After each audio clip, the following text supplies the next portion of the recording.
y que son chicas muy talentosas. Entonces, pues qué emoción. Yo me presento un poquito más. Yo soy filósofa y artista plástica de formación, pero he ejercido esas carreras a través del periodismo desde hace 14 años que me dieron a mí una columna en El Espectador. Y con esa columna en El Espectador yo me tuve que hacer la pregunta, ¿qué puedo decir yo mejor que todos los otros columnistas que eran unos señores de 50 años con doctorados? Y como yo en esa época tenía 24, imagínense, había algo que yo sabía mejor que nadie, ninguno de estos señores, y era hablar sobre el derecho al aborto, porque era un derecho que se acababa de adquirir en Colombia y que a mí me atravesaba y a la vida de mis amigas nos atravesaba de una forma diaria y cotidiana. Y así fue como empecé a hacer periodismo feminista y periodismo sobre el movimiento feminista en Latinoamérica. Y un poco esas son mis credenciales desde el periodismo. Yo ahora vivo en México, cubro los movimientos feministas en toda la región, y soy la directora y fundadora de una revista de periodismo feminista que se llama Volcánicas. Con eso, si quieren, arrancamos de una vez. Lo que yo les quiero proponer para que hagamos hoy para arrancar y también para romper el hielo, porque es la primera clase, es que vayamos haciendo una lectura dramática de un texto, y vayamos parando para encontrarle una cantidad de errores y cositas que vale mucho la pena comentar. Entonces, mi propuesta es que yo arranque a leer la primera página y les voy haciendo mis comentarios, y luego nos vamos turnando 2 parrafitos cada una, y después de esos 2 parrafitos yo hago comentarios del texto que estamos mirando para ir identificando cosas machistas y cuáles son los efectos y por qué. Sobre todo me interesa mucho que veamos cómo esos prejuicios machistas no solamente están mal, pero además empobrecen la calidad periodística del texto un montón. Entonces, no se trata solamente de defender derechos de las mujeres, sino de que el buen periodismo es periodismo feminista, porque si no, pues les estás haciendo el juego al patriarcado. Yo digo mucho siempre que quienes somos periodistas lo hacemos por vocación, porque no creo, muy pocas personas se meten a ser periodistas con la esperanza de hacerse ricas. Eso es un techo de cristal muy difícil de romper en el periodismo, y tenemos un trabajo cada vez más precarizado. Entonces no estamos haciendo esto para ganar plata, sino por vocación. Y si lo vamos a hacer por vocación, vale la pena hacerlo bien y defendiendo causas de las que podemos sentirnos orgullosas. Entonces, con eso, para arrancar, si quieren, no sé si tengan alguna pregunta antes de arrancar. Pero la dinámica básicamente va a ser esa. Vamos a tener un texto en la pantalla compartida. Yo les arranco leyendo la primera página y dándoles como los comentarios que tengo sobre pues, la portada y lo primero que se ve. Y luego vamos rotando para que cada una lea 2 párrafos y paramos para comentar qué vimos ahí. Y ya cuando ese texto lo terminemos de leer, en eso nos vamos a echar como 1 hora. Tenemos 1 hora para mirar como estrategias puntuales, porque este texto no trata de derechos sexuales y reproductivos, pero es muy buena introducción a lo que no se debe hacer en el periodismo feminista. Y podemos dedicar la segunda hora como a cositas más puntuales sobre el cubrimiento de cosas que tengan que ver con derechos sexuales y reproductivos. De todas formas, chicas, yo voy a ser su editora, entonces con la editora general de Volcánicas, que es Matilde, pero digamos que casi todas las reuniones y todo lo que tenga que ver con el coaching de la creación del trabajo lo voy a estar haciendo yo. Entonces, vamos a tener reuniones semanales para atender dudas puntuales, así que no se preocupen por eso. Cuéntenme entonces si tienen alguna duda antes de comenzar, y si no, arrancamos. ¿No? No, no tenemos ninguna duda. Fantástico. Puedes iniciar. Entonces, si quieres, ponemos en pantalla el texto. A mí no me dejó compartir, pero ya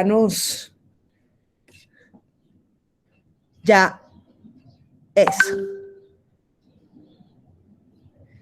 Bueno, tiene una página antes, esa es la segunda hoja del PDF. Sí. Ok. Este texto real y publicado en una revista real, parece que me lo hubiera yo inventado, pero no. es la vida real, y este es un texto de 2014. La discusión sobre periodismo feminista en los últimos 6 años, 7 años ha avanzado años luz, pero todavía encontramos textos como estos en nuestros países. Afortunadamente es muy difícil ahora que pasen sin una discusión pública importante. Entonces, quiero que hablemos primero de esta portada. ¿De qué creen ustedes que se va a tratar? Solamente viendo esta portada y esta ilustración con acuarelas, ¿de qué creen ustedes que se va a tratar esta historia?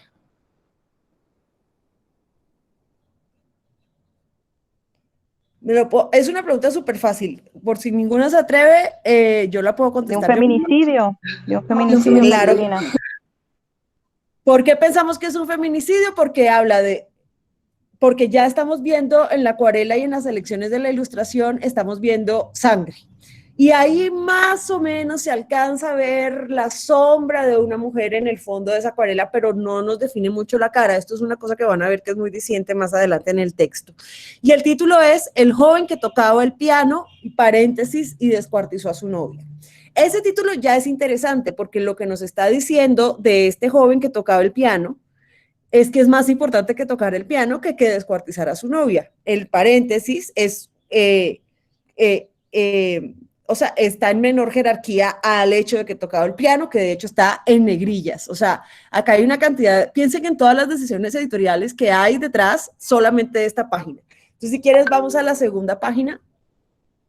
Listo. Entonces, en esta segunda página, la ilustración continúa. Y acá lo que vemos es, frente a esa figura difusa y desdibujada de lo que podría ser una mujer y sangre en el fondo, vemos una figura nítida, clara y definida de un hombre. Y eso ya nos está diciendo unas jerarquías que vamos a tener en el texto que son muy importantes y que luego van a ver lo dicientes que son. Les voy a leer el lead de este texto, que es el siguiente. Cuando Javier Méndez subió al podio para recibir su medalla de bronce en la Olimpiada Internacional de Física 2012, se abría un episodio luminoso que no tardaría demasiado en cerrarse.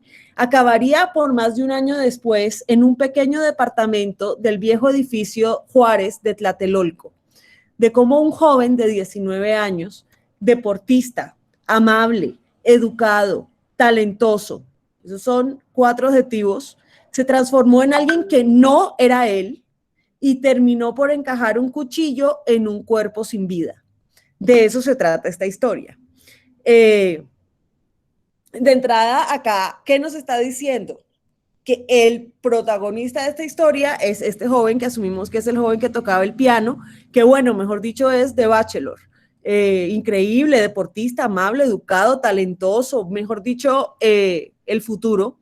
Y de cómo encajó un cuchillo, o sea, de repente como que su vida iba súper bien y algo sucede y él termina encajando un cuchillo en un cuerpo sin vida. Como podemos leer, inferir por la ilustración y por el título, esta no es una historia de cómo un muchacho se convierte en carnicero, no es eso. Pero cómo así que llega a este chico a enfrentarse en un cuerpo sin vida, ya nos lo van a contar en las siguientes páginas. Dale si quieres, siguiente página, y arranco. Voy a leer aquí las 2 primeras entradillas y ya pasamos a leer cada una 2 parrafitos. Entonces, el viejo elevador se detiene en el piso número 10 del edificio Juárez en Tlatelolco y ambos jóvenes ingresan sin prisa al departamento. Apenas hace una hora, este 28 de junio de 2013, se han conocido personalmente, pero el deseo los ha sometido ya. Miren, fíjense desde ya en la elección de los verbos. El deseo los ha sometido. Desde ya nos están diciendo que el deseo sexual es una cosa que nos sucede, nos somete y que es algo como irremediable. Empiezan a besarse y a acariciarse. Javier toma a Sandra de la mano y la conduce delicadamente a su habitación. Las ropas quedan esparcidas por el piso y se sumen en la intimidad sin mayor preámbulo. Ella lo abraza con la determinación de quien sujeta a un salvavidas en el mar. Ojo a estas metáforas porque son unas metáforas muy fuertes. Esto es lo primero que sabemos de esta chica, además de que se llama Sandra. Lo que sabemos es que se sujeta a este chico como si fuera un salvavidas en el mar. Imagínense eso, qué impresionante.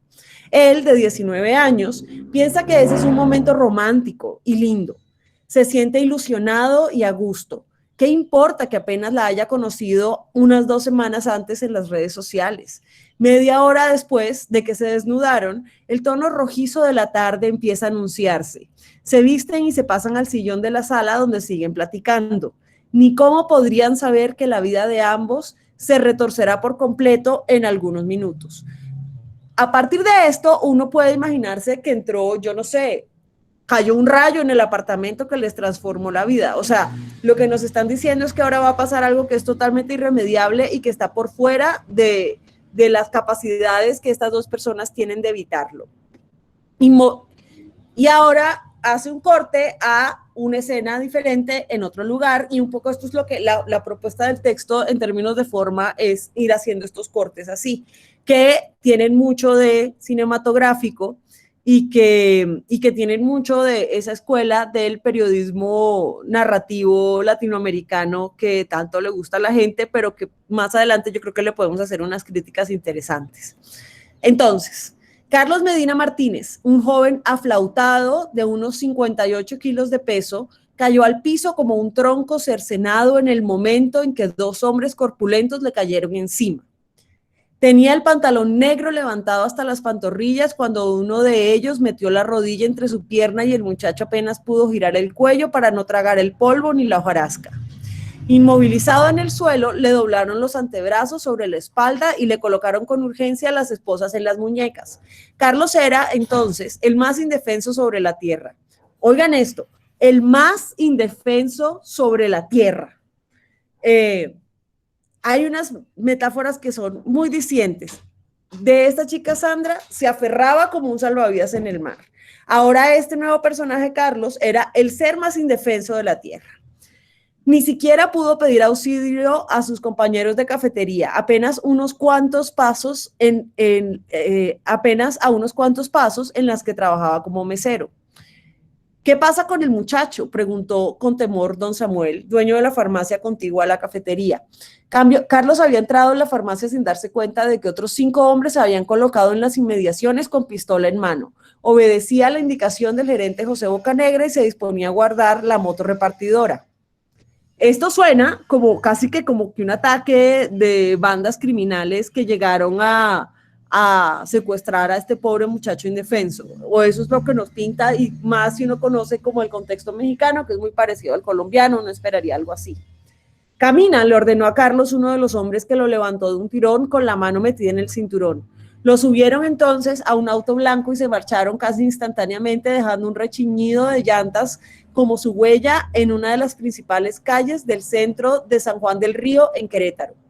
A don Samuel, ya muy alarmado, pues temía que al muchacho lo hubieran secuestrado. Ven, ahí está un poco la idea que nos estaba pintando este artículo. Se acercó entonces una mujer de jeans. Se había levantado de una de las mesas de la cafetería en la que durante horas mordisqueó y jugueteó con un pastel de chocolate. Miren que esta es la segunda mujer que aparece en esta historia.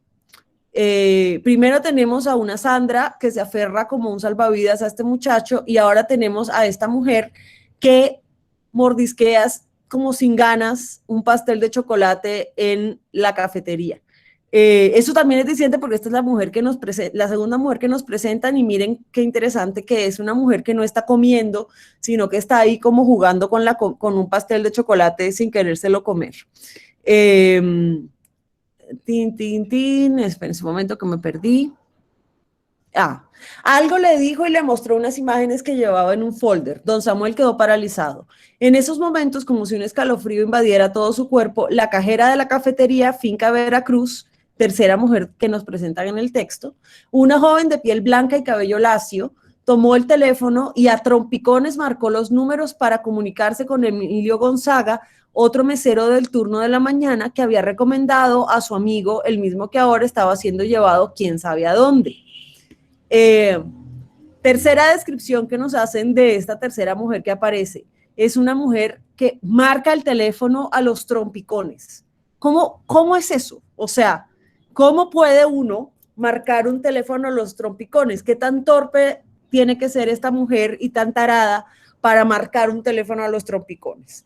Entonces, miren que aquí hay ya un tema en cómo nos están presentando a las mujeres. Aquí todavía no hay nada propiamente que uno vaya a decir, ay, el texto más sexista del mundo, pero uno sí empieza a ver un patrón en cómo las formas en que presenta a las mujeres no solo son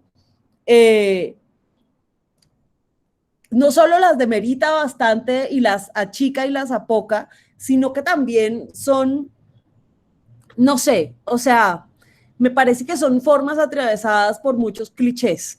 En la vida real, ¿cuántas mujeres piden una torta de chocolate en una cafetería para no comérsela? O sea, eso es una historia que a veces parece que todas las mujeres estuvieran atravesadas por un lente que las descoloca de la realidad. En fin, Emilio, cuéntame todo lo que sabes de Carlos, preguntó alterada. Miren esta mujer, marca el teléfono a los trompicones y luego hace una pregunta alterada. Emilio se disponía a meterse en la cama para despertarse antes de las 6 de la mañana y prepararse para llegar al primer turno de la cafetería. ¿Por qué? Respondió con el mismo tono con el que había hablado su compañera. Se lo llevaron. ¿Quién? Hombres, unos hombres. Cuéntame todo lo que sabes. ¿Qué te digo? ¿Quién es Carlos? Emilio Gonzaga enmudeció. Si quieren, los próximos 2 parrafitos o 3 parrafitos, cómo nos organizamos para rotarnos, o alguna se lanza valiente, porque es que no veo, no me salen todas las que están conectadas. Chin, chin. Entonces, ¿qué prefieren? O también puedo... Primero lo estamos intentando abrir en el celular porque no se ve muy bien en la pantalla. Entonces, sí, ya nos lo se lo estamos voy a enviando mandar en al WhatsApp. grupo de WhatsApp para que lo tengan todas más fácil en el celular. Un segundito. Catalina, y si me Dime. permites hacer una pregunta. Yo Claro. soy Luisa Fernanda Gómez, soy la verificadora del proyecto Ajá. y me queda como una pregunta hablando de verificación y es, ¿cómo carajos sabe el autor de la crónica, la llamaremos crónica, todos esos detalles que está contando? O sea, me queda como esa súper pregunta. ¿Cómo sabía él que una mujer jugueteaba con un pastel o medio lo mordisqueaba en la cafetería? ¿Cómo sabía que estaban marcando el teléfono a los trompicones? No sé, me quedan esas preguntas, hablando de hechos y datos. Me encanta que hagas esas preguntas porque yo creo que van a venir más momentos en donde nos las vamos a repetir. Hay una cantidad de cosas que cuando uno dice, ¿cómo hizo este periodista para saber eso? ¿Cómo supo que la ropa quedó esparcida por el apartamento? O sea, ¿cómo hizo para saber eso? ¿Se lo estaba contando a alguien que estaba ahí?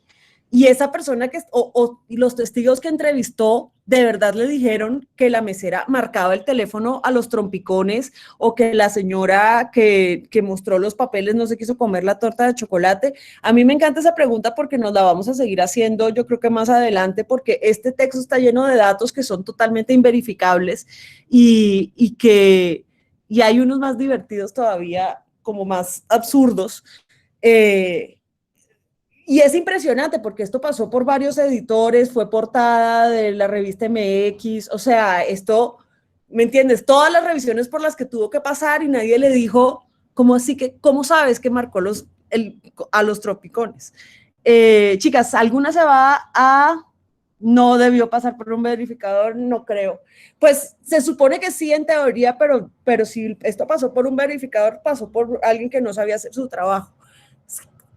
Si alguien se quiere lanzar, láncense. Si no, yo me leo otros 2 parrafitos mientras se van animando. Díganme. Yo leo Catalina si quieres. Dale. Desde ni Javier ni Sandra. Listo. Ni Javier ni Sandra fuman regularmente, así que ambos se saltan el epílogo que se acostumbra entre algunas parejas después de hacer el amor. En cambio, como corresponde a quienes escasamente saben mucho uno del otro, comienzan a platicar sobre lo que hacen y sus planes para un futuro que se antoja muy amplio y por definirse. Javier Méndez Ovalle tiene una idea un poco más clara sobre lo que desea hacer en los próximos años.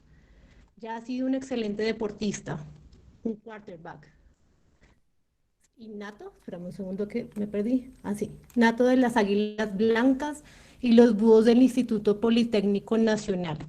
Un ágil nadador, un buen pianista. Por si fuera poco, ha demostrado un desempeño académico superior. El siguiente paso de este joven hijo de una familia que lo ha educado en el deber y en el esfuerzo, egresado de una vocacional politécnica, es estudiar una licenciatura fuera de México. Sandra Camacho, en contraste, no atina a definir qué hacer. Ha buscado ingresar a la Universidad Autónoma Metropolitana, pero no pasó el examen de admisión. De origen humilde, su familia no puede costear el lujo de una universidad privada, así que debe intentarlo de nuevo. Mientras tendrá que hacer algo, y ella fantasea con la idea de trabajar de edecán. Para ahí un momentito y miremos lo que nos han dicho hasta ahora. Primero, o sea, ya nos habían hecho 4 adjetivos espectaculares de este muchacho increíble, pero resulta que además es buen pianista, resulta que además es un ágil nadador, resulta que su familia lo ha educado en el deber y el esfuerzo. Y en contraste nos ponen a Sandra Camacho. Sandra Camacho, de nuevo, aquí hemos vuelto a... Un momentito, ya, había mucho ruido por los carros. Sandra Camacho está perdida en la vida, o sea, no atina a saber qué hacer, o sea, ella no tiene propósito en la vida ni tiene nada de eso claro. Y no solamente no tiene propósito, sino que no ha salido apta para entrar a la universidad. O sea, Sandra está perdida en su vida y además es incompetente, eso es lo que nos están diciendo de ella, además de agarrarse a Javier como un salvavidas. Miren esta figura que nos están mostrando. Y aquí hay una cosa interesante y es que nos dicen que ella fantasea con la idea de trabajar de edecán. De nuevo, ¿cómo sabe eso? Pero, ¿quién fantasea con ser edecán? Las edecán en México suele ser una palabra que se usa como eufemismo para escort y muchas veces para el trabajo sexual. Entonces, es interesante, o sea, no solamente esta chica está perdida en la vida y es una incompetente que no pudo entrar a la universidad, sino que sus sueños son bastante cortos. O sea, si uno va a fantasear, uno fantasea con ser estrella de rock, uno fantasea con ser la dueña de su propia panadería, uno fantasea con ser la feliz mujer casada con sus hijos y una casita hermosa, no sé, pero además nos están presentando un personaje con unos sueños muy cortos, porque ni siquiera, o sea, ni siquiera fantasea con ser modelo, fantasea con ser edecán, y eso también ya es muy diciente de este personaje que nos presentan. Entonces, dale, si quieres, sigue leyendo. Listo. Me quiero ir al extranjero a estudiar, le confía Javier a Sandra, una jovencita de 17 años, delgadita, de hombros finos y cabello negro y largo. ¿Cómo crees?, contesta, y empieza a reír.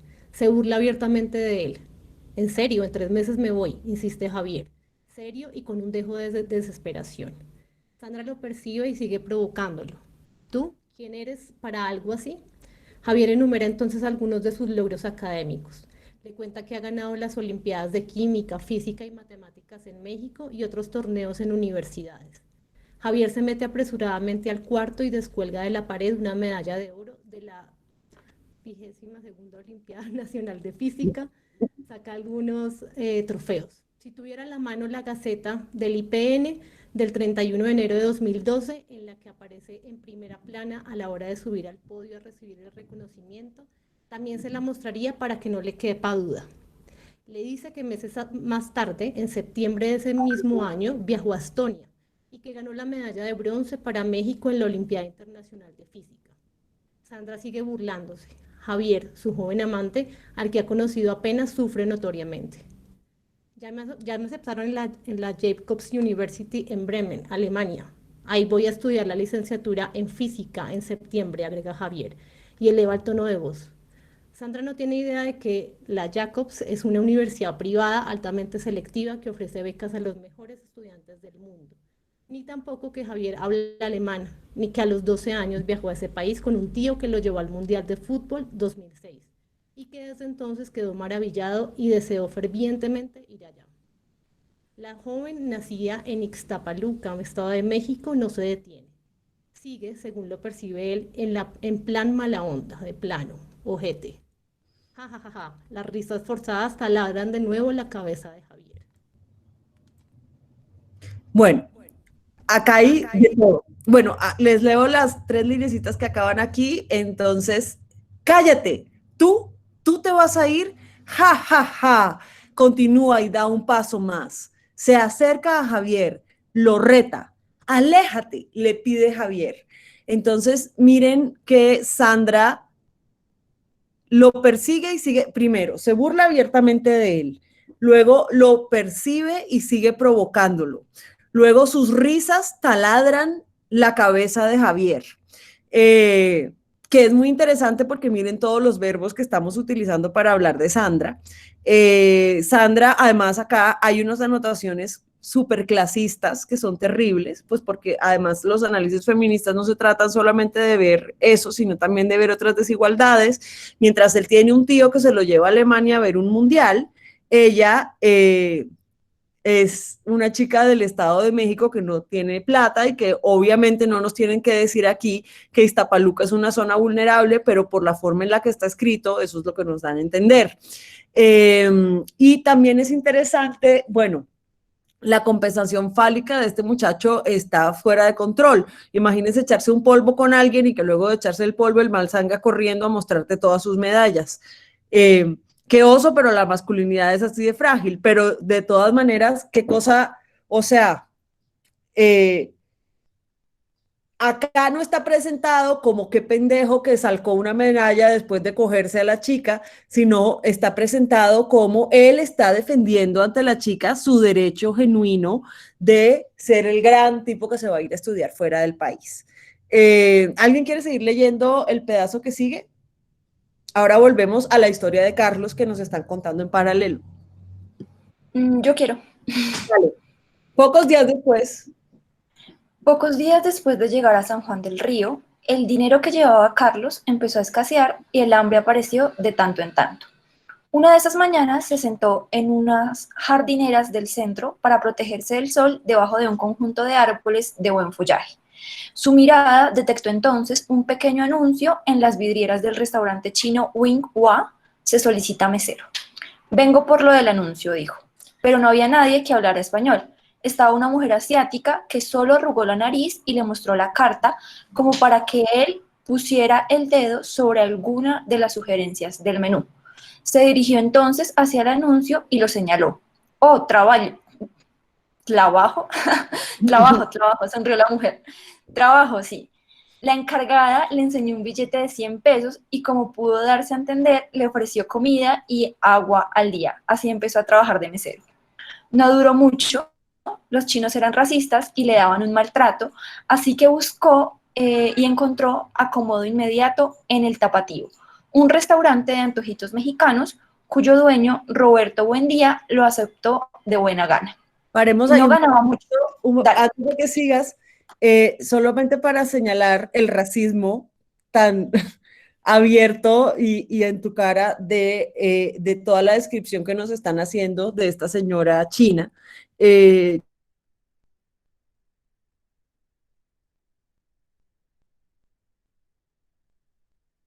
O sea, es el horror de los horrores, porque además es una cosa muy racista, pero además no solamente es racista, sino que luego dice que los chinos eran racistas, cuando evidentemente el racismo era inverso, sucediendo de esa manera. Especialmente pues porque este muchacho era un muchacho blanco, ya nos lo han dicho, los chinos son chinos, o sea, evidentemente aquí el racismo no podía ser de los chinos hacia él. Pero es muy interesante ver como la desconexión que tiene esta persona con qué significa el racismo. Esta persona me refiero al periodista que hizo este artículo. Dale, sigue. Voy. No ganaba mucho. Sí, es que estaba pasando la paginita. No ganaba mucho. Apenas 800 pesos a la semana con todo y propinas. Pero recibió algo que no se compra. Buenas maneras. Buendía lo empezó a tratar como un sobrino. Eso le consta a Emilio Gonzaga, quien durante mes y medio trabajó allí antes de pasarse a la cafetería Finca Santa Veracruz. Gonza, casi de 1,75 metros, delgado y más o menos de su misma edad, había tenido que dejar la carrera de psicología por problemas económicos. Aunque al principio Carlos era muy reservado, poco a poco fue mostrándole confianza. Le contó que no tenía hermanos y que un disgusto fuerte con sus padres lo llevó a tomar su propio camino. Mi padre se dedica a abrir establecimientos comerciales, principalmente franquicias de diversos giros, le dijo Carlos, pero ya es hora de valerme por mí mismo. Y si para eso había que atender mesas, adelante. Carlos vivía en un cuarto alquilado cerca del Tapatío. Al principio sus pertenencias eran mínimas, un colchón y cobijas. Después se hizo de la cama completa, de un radio y de un televisor. No alcanzaba para más, se acostumbraba a la austeridad. En su nueva faceta, la de mesero, extrañaba todo lo que dejó atrás. Casa, comodidades, sus padres, amigos, pero no pudo dejar una de sus más entrañables pasiones, la música. Carlos, un tipo trabajador, juicioso, que puede vivir en la austeridad, que va a hacer con su trabajo salir adelante y que además es un virtuoso de la música. Dale, sigue leyendo. Es abajo, casi sin pensarlo, halló la manera de revivirla. Ya. Casi sin pensarlo, Casi sin pensarlo, halló la manera de revivirla. Cada que tenía ratos libres, tomaba el micro y llegaba al centro comercial Galería San Juan. Se dirigía al local número 1000, el correspondiente a Liverpool, y una vez que ingresaba al departamento de música, localizaba su piano, un Yamaha de 59,000 pesos, jalaba el banquito, echaba el pie derecho adelante y el izquierdo ligeramente hacia atrás. Los encargados del departamento lo saludaban con un agrado. Ya vienes a deleitarnos. Una vez, sentado frente al teclado, Carlos cerraba los ojos, apretaba la boca y dejaba escapar el aire por la nariz para perderse en el mundo envolvente de la música que interpretaba. Bueno. Carlos tocaba dale. En serio. Años y años de estudio hacían que sus interpretaciones de Beethoven, Mozart y Vivaldi fueran un deleite. Hasta 2 horas se le puede ver así. El tipo es un bárbaro, dice Jonathan, un joven de 23 años, que cuando habla de Carlos lo hace en tiempo presente como si lo estuviera viendo. En la partecita de arriba hay un párrafo para acabar ese pedazo. Eric, ¿cierto? Sí, okay. A Eric, colega de Jonathan, tampoco le pasaron desapercibidos los inusuales conciertos. También hablaba en presente. Ese compa sí sabe hacerlo bien. Soy fanático del rock y además toca Guns N' Roses y Pink Floyd. Solo por decir algunas bandas, cuenta Eric, delgadito, con un fino vello donde iría el bigote. Pero ahorita no ha venido, agrega el empleado. Acá hay una cosa interesante que nunca nos explica el autor y es cómo así que en una tienda de cadena a este tipo lo dejan tocar una organeta 2 horas sin problema y sin que venga ningún gerente a decirle, pues, ¿qué te pasa? Estás dañando la mercancía. Esto es extraño, o sea, esto de pronto que hubiera sucedido en los 80s, pero es difícil de creer que esto está sucediendo en tiempo presente en una tienda de cadena. Es también interesante, miren cómo nos están hablando de Carlos. Carlos no solamente es un muchacho trabajador, austero, virtuoso de la música. Es interesante, por ejemplo, que como así que los empleados de la tienda de cadena conocen a Mozart y a Beethoven. O sea, ¿qué nivel de cultura había en esos? O sea, ¿quién es capaz de reconocer cuando alguien está tocando en el piano Mozart o Beethoven? Y a mí también me llama mucho la atención bueno, además todos hablan de él como embelesados, parece que Carlos tiene como una cosa, Carlos el mismo que lo secuestran al comienzo de esta historia, tiene una cosa como que deja a la gente embobada. Y a mí no se me escapa esos gustos musicales que le celebran. Ese compa sí sabe hacerlo bien, soy fanático del rock. Además toca Guns N' Roses y Pink Floyd, que son los típicos grupos que les gustan a los hombres hetero, típicos de masculinidad típica. Por supuesto, este muchacho no tocaba pop, por supuesto no tocaba Madonna. ¿Cómo iba a ser que iba a tocar ese tipo de música? Tenía que ser una música verdaderamente virtuosa como Guns N' Roses. sobre todo bajo este tipo de estándares, porque también tenemos que preguntarnos por qué nos está poniendo esta información el reportero aquí. O sea, ¿por qué nos quiere decir que además de tocar música clásica, toca este tipo de música que le gusta a los hombres heterogenéricos? Eso es interesante porque además también nos está hablando de a quién le habla este artículo. ¿Alguien quiere seguir leyendo? Vamos a volver a la historia de Javier. ¿Yo? Vale, adelante. Descolocado. Descolocado, Javier siente cómo crece en su interior una molestia a medida que Sandra se burla de sus pretensiones, lo hostiga y hace que él, inexplicablemente, intente convencerla de que es verdad lo que le dice.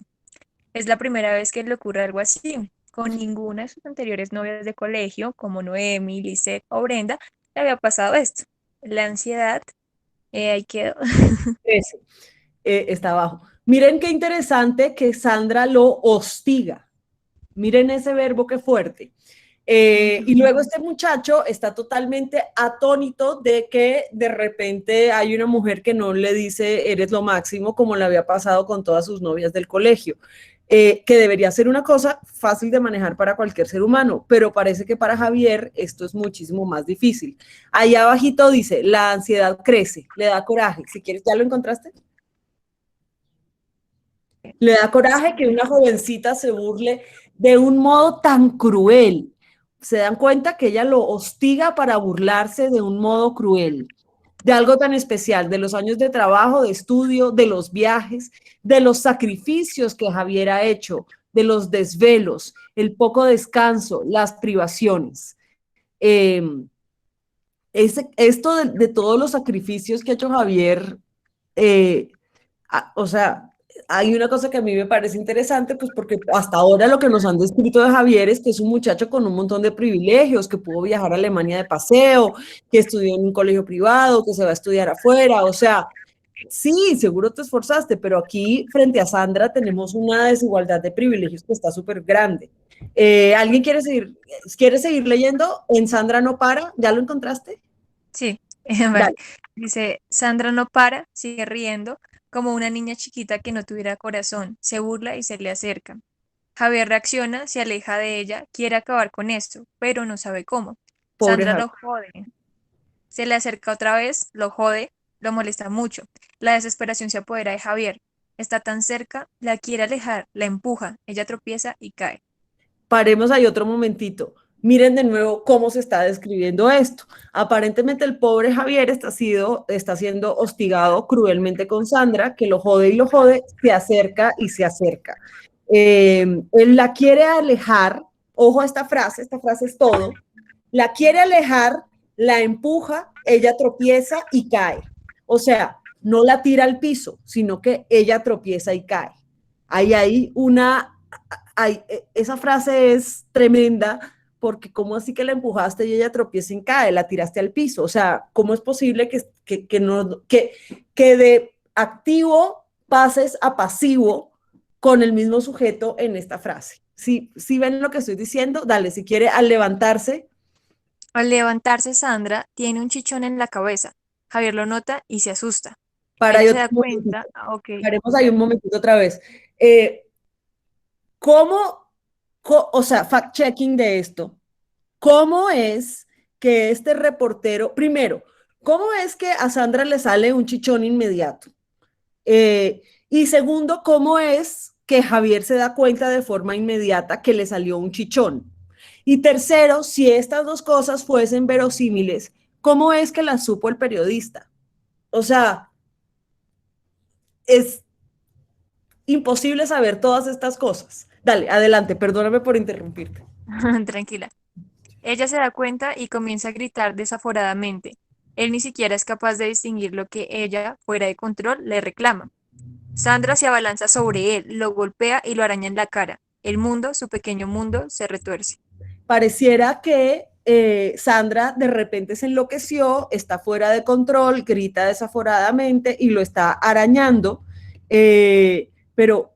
pero parece, como nos lo cuentan aquí, que esto es un comportamiento inexplicable de Sandra. O sea, de repente Sandra se piró y lo empezó a arañar.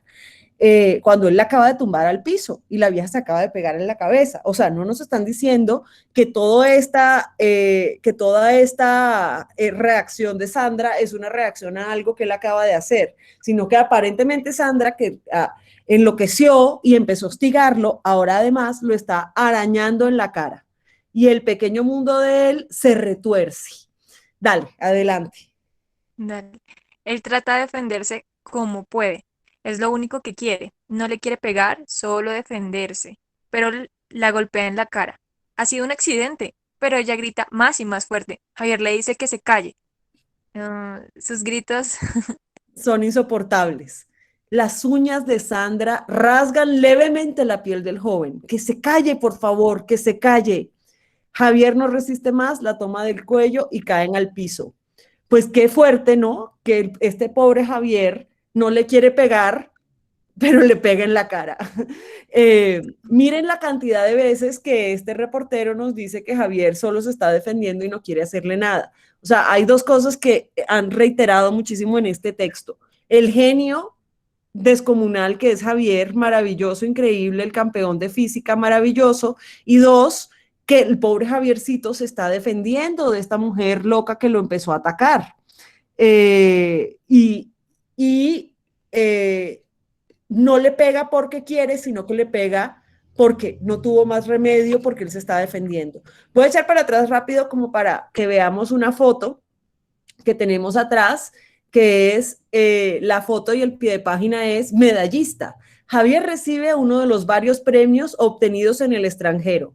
O sea, este taller, este mismo Javier que acaba de írsele al cuello a esta chica Sandra, cuando nos ponen una foto de él, lo que nos muestran es cómo ha recibido varios premios obtenidos en el extranjero. Nótese aquí también que no nos están diciendo, solamente nos han hablado de un premio en el extranjero, no nos han hablado de varios, sin embargo aquí ya este reportero se lo sumó a que son varios, mejor dicho, este man era la esperanza de México. Y miremos también que acá lo que tenemos es una foto del edificio de Tlatelolco. Tlatelolco, Sandra y Javier, miren el pie de foto, pasan una increíble tarde en el piso 10 de este edificio. O sea, suena como que pasaron una hermosa noche romántica por lo que uno ve por el pie de foto, pero esto no suena como algo muy increíble por lo que nos ha contado hasta ahora la historia. ¿Alguien quiere leer? Vamos a volver a pasar a la historia de Carlos otra vez. Yo. Dale. Esa noche del 28 de julio. Esa noche del 28 de julio de 2014, la cajera le insistió a Emilio. Dime quién es Carlos. ¿Cómo quién es Carlos? Sí, ¿quién es? Es de Guanajuato. Se vino porque se enojó con sus padres. Es un chavo listo, culto y acaba de aprender a hacer trabajos de carpintería y ebanistería.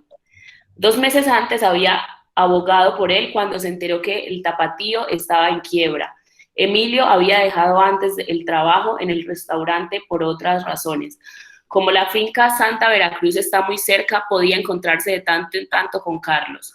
Cuando en la cafetería se abrió una vacante de mesero en el turno vespertino, Emilio habló con su jefe para que Carlos la ocupara. El gerente José Bocanegra lo entrevistó. No, ¿sí?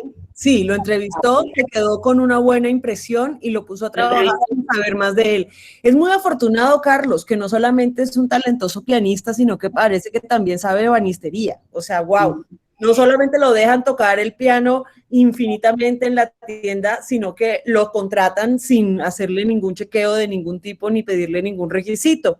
¿Quién tuviera la suerte de Carlos? Adelante.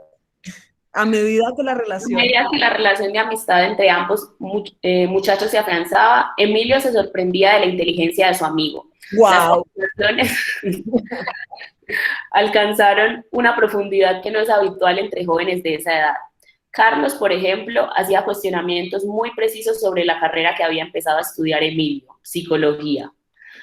Toda histeria es el resultado de una experiencia traumática.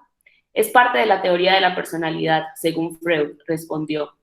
¿Cómo es que se expresan las emociones asociadas al trauma? A veces el paciente puede llegar a comprender el origen de sus síntomas mediante la hipnosis, entonces se liberan las emociones reprimidas. Es como drenar una infección local, contestó.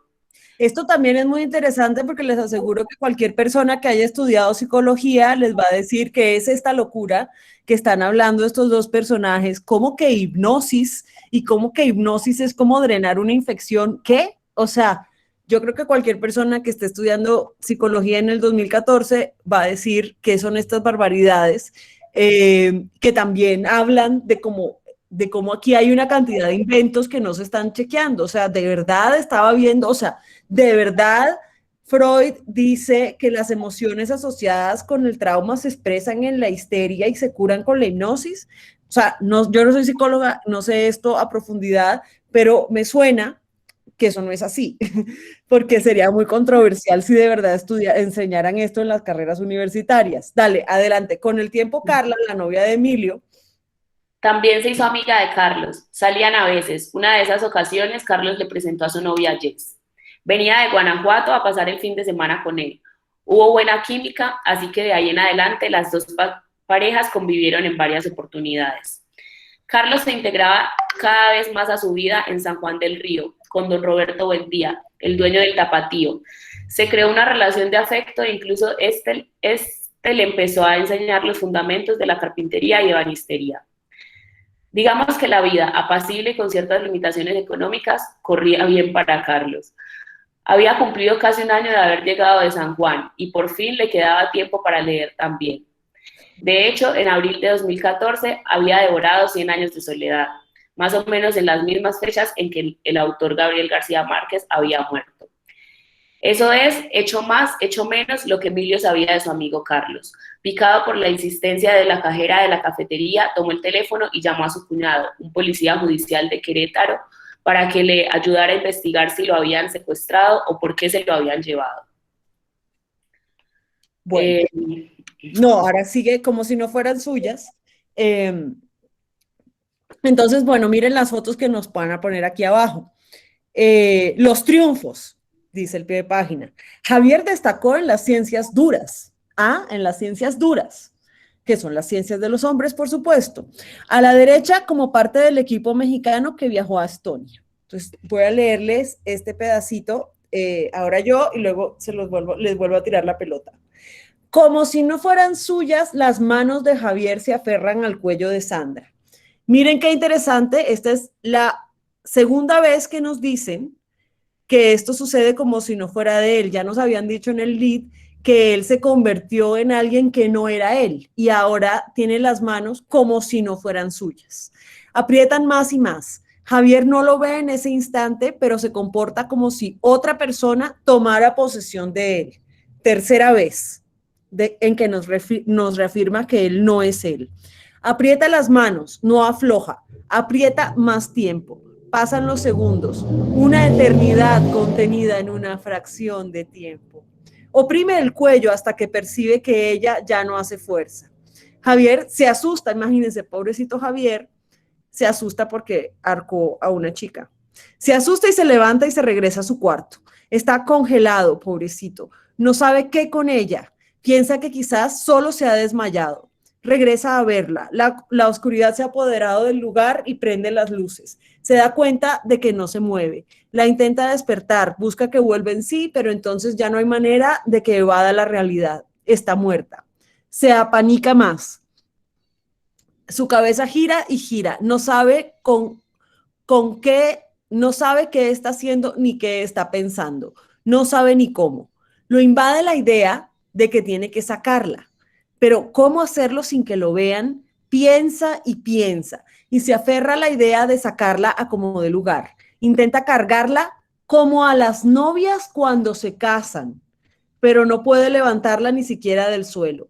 A su cabeza llega entonces pura basura. Es un pedazo muy fuerte de esta historia. A mí me parece que es muy doloroso, además que es absurdo el irrespeto con el melodrama con el que se cuente. Pues el tipo la acaba de matar y acá nos dijeron 3 veces que él no era él. O sea, aquí ya previamente nos están expiando a este tipo que es evidentemente un feminicida. La palabra feminicidio ni siquiera aparece en esta historia. Además es de verdad que aterrador y una falta de respeto como toda la historia que nos están contando es sobre cómo él tiene miedo. O sea, ¿cómo así que él tiene miedo? Él la acaba de matar, por favor, la acaba de matar porque le dijo, ¿cómo crees? ¿A poco te vas a ir a estudiar afuera? La mató por eso. O sea, es una cosa que es muy fuerte. ¿Quién quiere seguir? Volvemos a la historia de Carlos que todavía no nos han dicho por qué nos están entrelazando acá, pero me imagino que algunas ya sospechan por qué. Entonces, si quieren alguna, vamos a, aunque casi no habla de sus pasadas relaciones. Si quieres yo. Dale. Listo.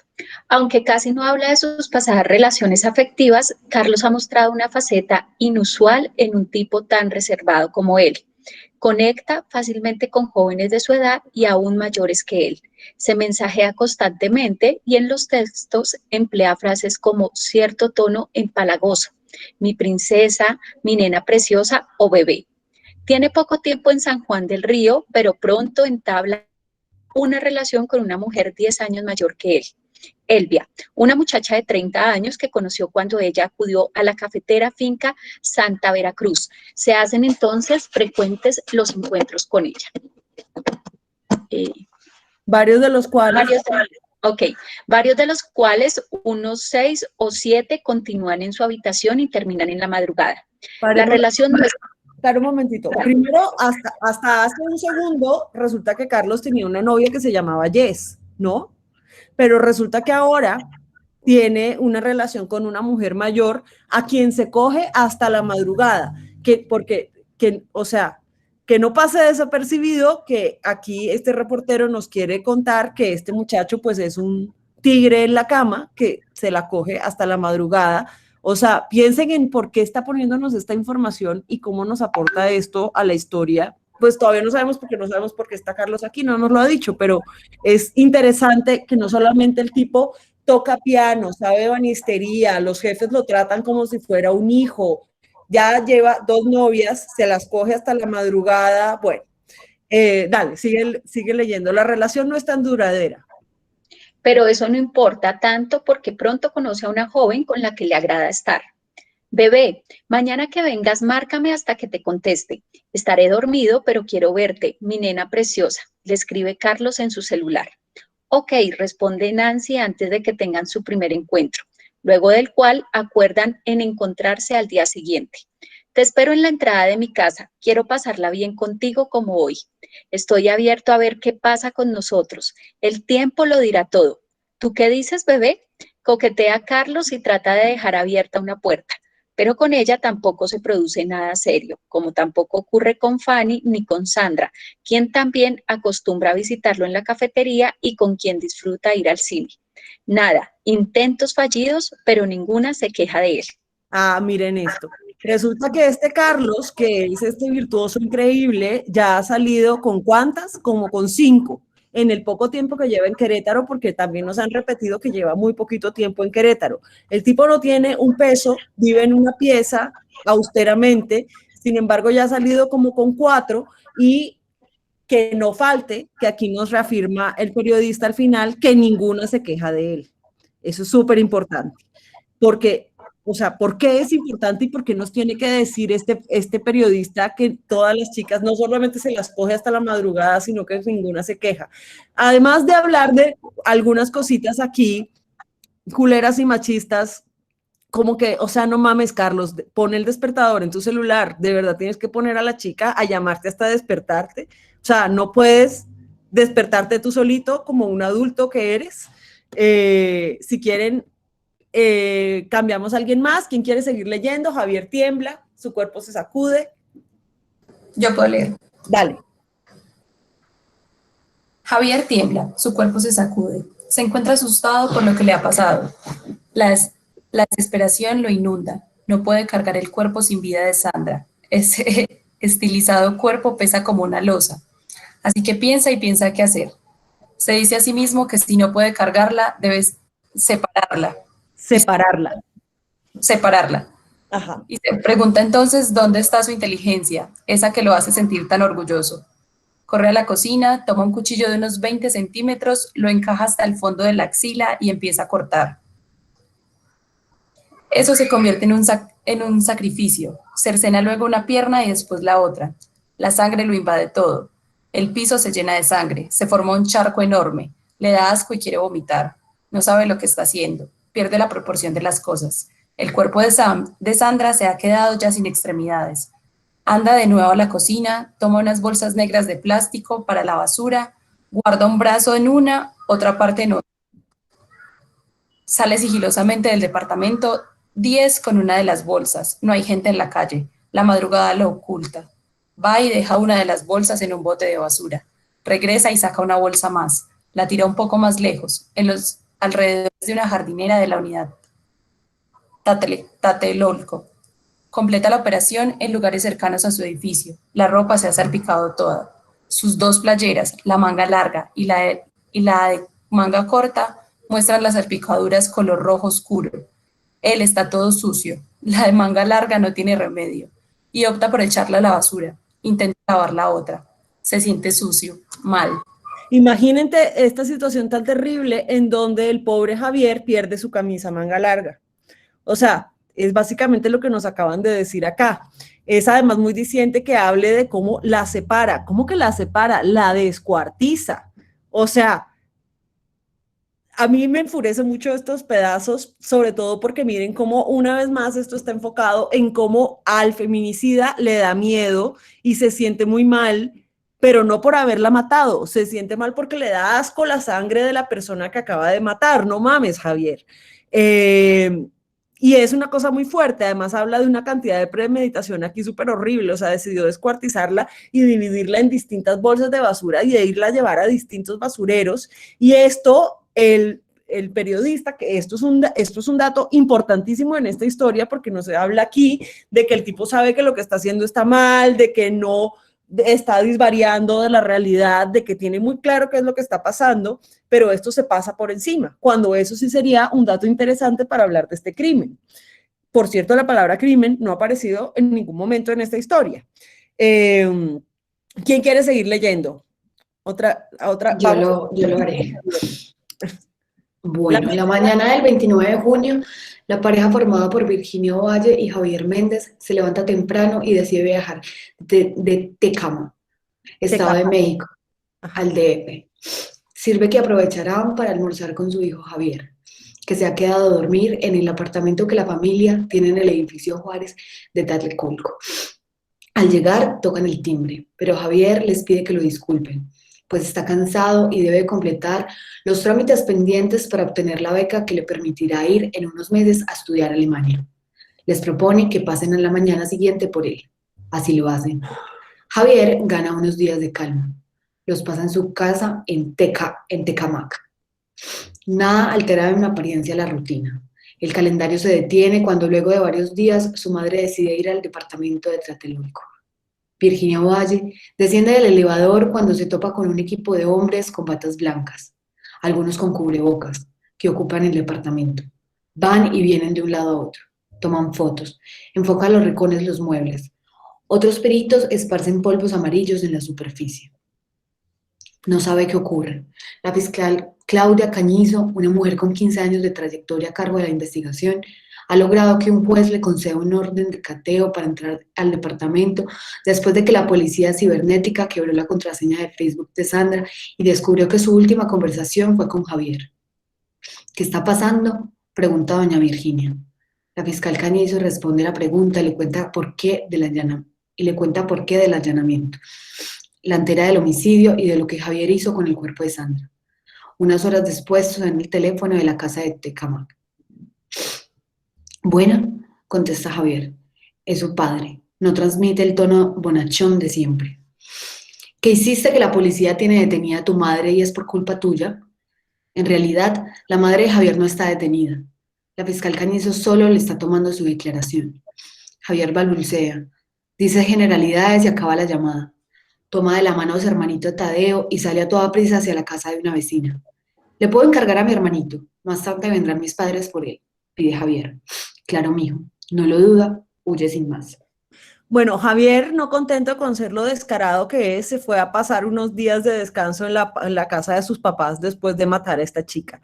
Y a estar ahí, o sea, que esto también debería ser una cosa muy diciente, cómo es que este tipo puede estar con total sangre fría con su familia en los días siguientes, esperando así en el Hotel Mamá. Luego, además, tan considerado, deja a su hermanito con la vecina. Qué amable, qué bueno que cuida a su hermanito. O sea, la historia que nos están contando es que el pobre Carlos logró escapar, en vez de decirnos cómo es posible que esta persona tenga tanta sangre fría, que pasa unos días como si nada sucediera con su familia. ¿Quién quiere seguir leyendo? Sandra Camacho vivía al fondo de un callejón empedrado y con baches. Les leo el primer parrafito. En una zona de riesgo, en Iztapaluca, Estado de México. Territorio en donde ocurre un sistemático homicidio de mujeres desde cuando Enrique Peña Nieto ejercía el poder, que en la actualidad crece con desenfreno. Esto, ¿por qué es interesante? Porque este artículo está publicado en el 2014, cuando toda la prensa bien pensante odiaba a Peña Nieto, y digamos que el lugar común de la prensa que te hacía quedar como alguien muy bien pensante y muy chévere era criticar a Peña Nieto. Entonces lo que tenemos aquí es una crítica casual que no tiene nada que ver con este artículo, porque qué putas tiene que ver Peña Nieto con esta historia, y que en realidad es un guiño a los lectores, es yo soy de tu equipo, también odio a Peña Nieto. Entonces, crece con desenfreno. Hay cosas graves que atender, ha dicho el gobernador Erubiel Ávila en referencia a más de las 600 menores de 20 años que han desaparecido en lo que va de su mandato. Aunque es una amenaza cotidiana en el oriente del Valle de México, las jovencitas salen todos los días. Sandra no era la excepción. Es que miren qué hijo de puta es Sandra, que no solamente es una inepta que no pudo pasar a la universidad y que se aferra a un tipo que acaba de conocer como si fuera un salvavidas para luego taladrarle el cerebro con sus burlas, pero además es culpa de Sandra que la hayan matado, porque viviendo en un lugar en donde hay un índice de muertes tan grande, y además dice homicidio y no feminicidio, además de vivir en este lugar en donde hay esta cantidad de feminicidios, ¿por qué viene al caso? Si a ella no la van a matar en el Estado de México, sino que la vienen a matar en Ciudad de México. O sea, el dato del Estado ni siquiera nos dice nada sobre la naturaleza de este homicidio, solamente nos sirve de este feminicidio, solamente nos sirve para decir que así de hijueputamente irresponsable era Sandra, que ella salía temerariamente de su casa y que no era la excepción. Sus padres eran estrictos con la niña, no la dejaban salir de fiesta, dice una vecina, y asegura que su hija y la joven eran amigas. Esto además, ¿qué nos dice? Que este reportero se tomó el trabajo de ir hasta la casa de Sandra. Sin embargo, miren cuán poco averiguó de su vida y qué pocas cosas nuevas nos dicen sobre la vida de ella. A espaldas de la casa de Sandra se encuentra la calle Camino Real, la misma que 2 veces al año es tomada por la mayordomía del pueblo para instaurar durante sus fiestas patronales un improvisado y pequeño hipódromo. La última vez que la vecina fue a Sandra fue precisamente la mañana del 28 de junio de 2013. La niña pasó por aquí enfrente, caminaba apresurada con una bolsa en el hombro. Adiós, me dijo, adiós, niña Sandra, Dios me la acompañe. Le dije, luego cruzó aquel lote baldío para irse a tomar el colectivo, pero ya no regresó viva, relata la señora y se pone la mano en la boca antes de arrugar la frente. También tenemos aquí una señora genérica que hace este gesto genérico y miren, además, este reportero se va a donde enterraron a Sandra. Los restos de Sandra Camacho nacen en el Panteón Municipal, donde ante la saturación de cadáveres tuvo que ser sepultada en posición transversal al resto de las criptas por donde transitan los deudos para visitar a sus difuntos, entre el pie de una y la cabecera de otra. Sandra jodida hasta muerta. Y acá en los comentarios me ponen la denigran por donde vive. Es tremendamente clasista la manera en que habla del lugar en donde vive Sandra. Sandra Camacho Aguilar, 1996-2013.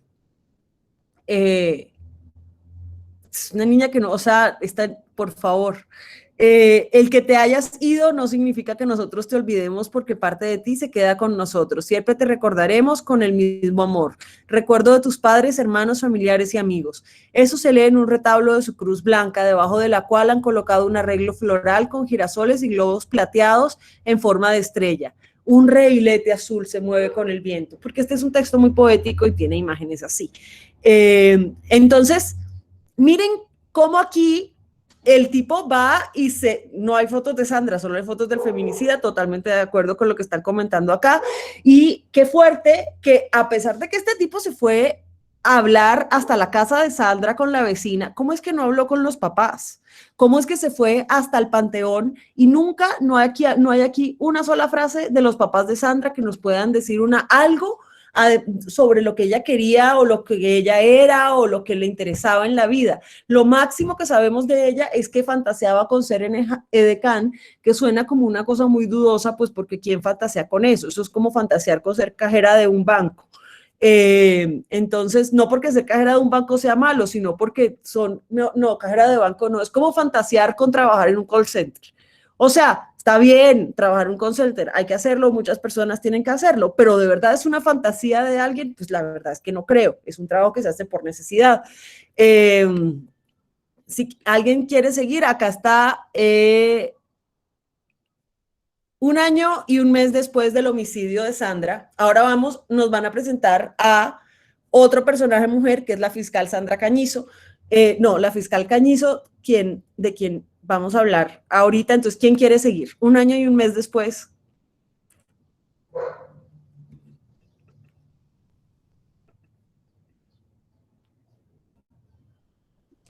Hola, si quieren lo leo.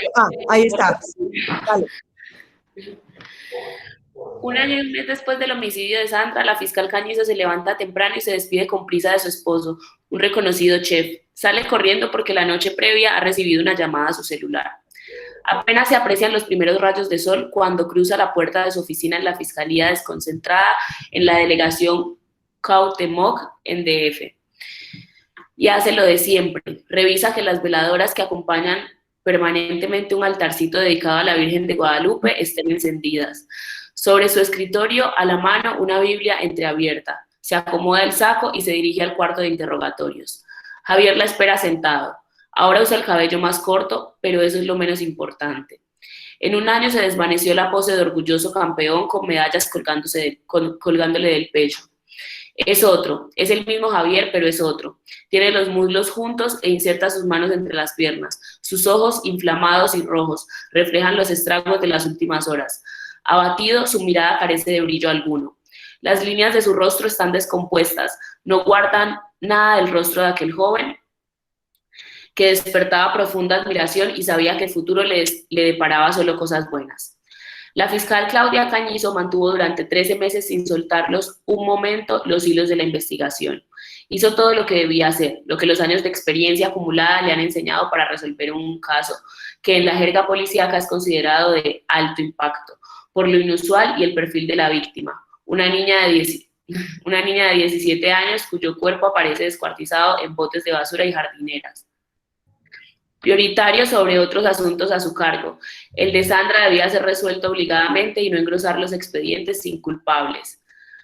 Cuando Claudia Cañizo, una abogada egresada de la Universidad del Valle de México, comenzó a unir los fragmentos, algo la inquietó. El perfil del autor del asesinato no correspondía al que cabía esperar de un feminicida.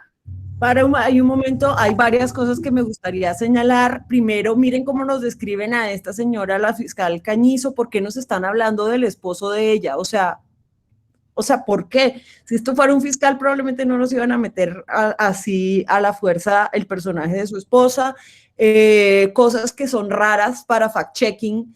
O sea, de verdad, en la fiscalía la dejaban tener unas velas prendidas a su altarcito de la Virgen de Guadalupe. Yo creería que le hacían apagar esas velas por las noches, porque si no, eso se va a incendiar. O sea, hay una cantidad de cositas que uno dice, espérate, ¿cómo así? Y ahora llega a un punto de broche de oro, y es decirnos que este perfil de Javier no era lo que se esperaba de un feminicida.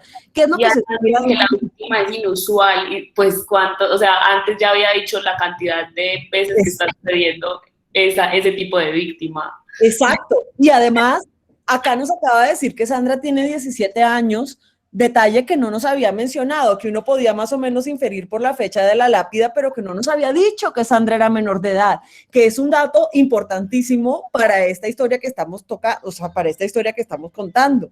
Dale, sigue. Cañizo entrevistó...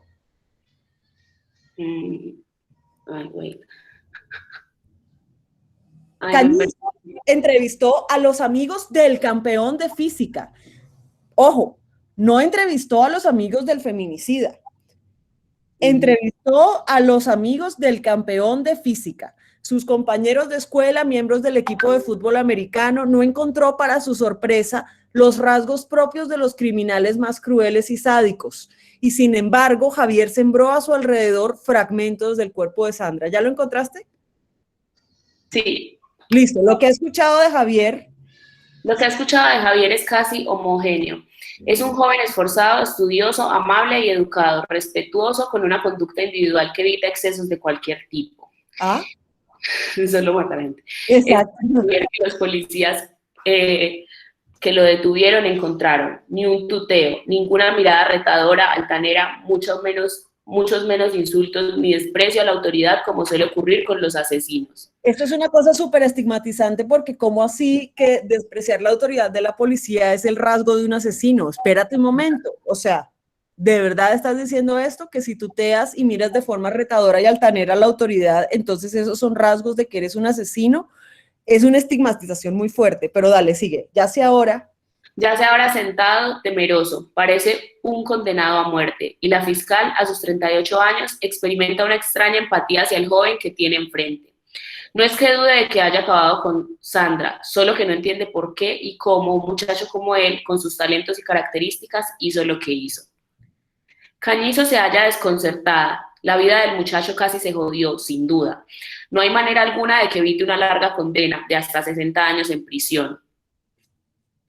Pues, señora, porque mató a alguien. Miren cuántas veces aquí contándonos, otra vez nos vuelven a repetir que es un campeón de física, que es un hombre bueno, que todo el mundo lo quiere, que todo el mundo le dice que es espectacular, maravilloso, divino, bueno, etcétera. A mí una de las cosas que más me deja atónita de este texto es que el tipo fue y hizo reportería, o sea, se fue hasta la puerta donde hubo el asesinato, se fue hasta el panteón, se fue a hablar con la vecina, y miren cuál es la información que, a pesar de haber hecho toda la diligencia, decide preguntarnos. Sigue más adelante, la fiscal Cañizo lo sigue interrogando y sigue en... ¿Tu hermanito es tan inteligente como tú? Pregunta y trata de crear un clima de confianza. No, espero que Tadeo no sea como yo. Responde y se le escapan las lágrimas. Su hermano de 7 años lo veía como un segundo padre. Que lo había dejado donde la vecina. O sea, lo veía como un segundo padre que lo dejó enjaretado en donde la vecina para escapar después de hacer un feminicidio. Wow. Dale, perdón. Javier no ha negado en ningún momento los hechos, pero ha insistido en que no sabe qué le ocurrió, por qué lo hizo. Ha llorado, ha pedido que le crean, que no es una mala persona, que no entiende, que no tenía mala intención, que perdió el control. ¿Sabes? A mí me gustaría tener un hijo como tú, un campeón como tú, así de inteligente, dice Cañizo con un aire maternal y protector, a pesar de que aún no ha experimentado la maternidad. Tú sabes lo que es el reclusorio. Ya no eres un niño, Javier. Allí te encontrarás con gente de todo tipo, pero hay muchas actividades que puedes hacer. Estudia y enseña también, comparte tus conocimientos. ¿De veras puedo hacerlo?, pregunta Javier con actitud casi infantil. Por supuesto que puedes hacerlo. Voy a cumplir con todas las reglas que me pongan en el reclusorio. Yo voy a cumplir, ya no voy a dar problemas, dice, y pasea su mirada sobre peritos, psicólogos y agentes del ministerio.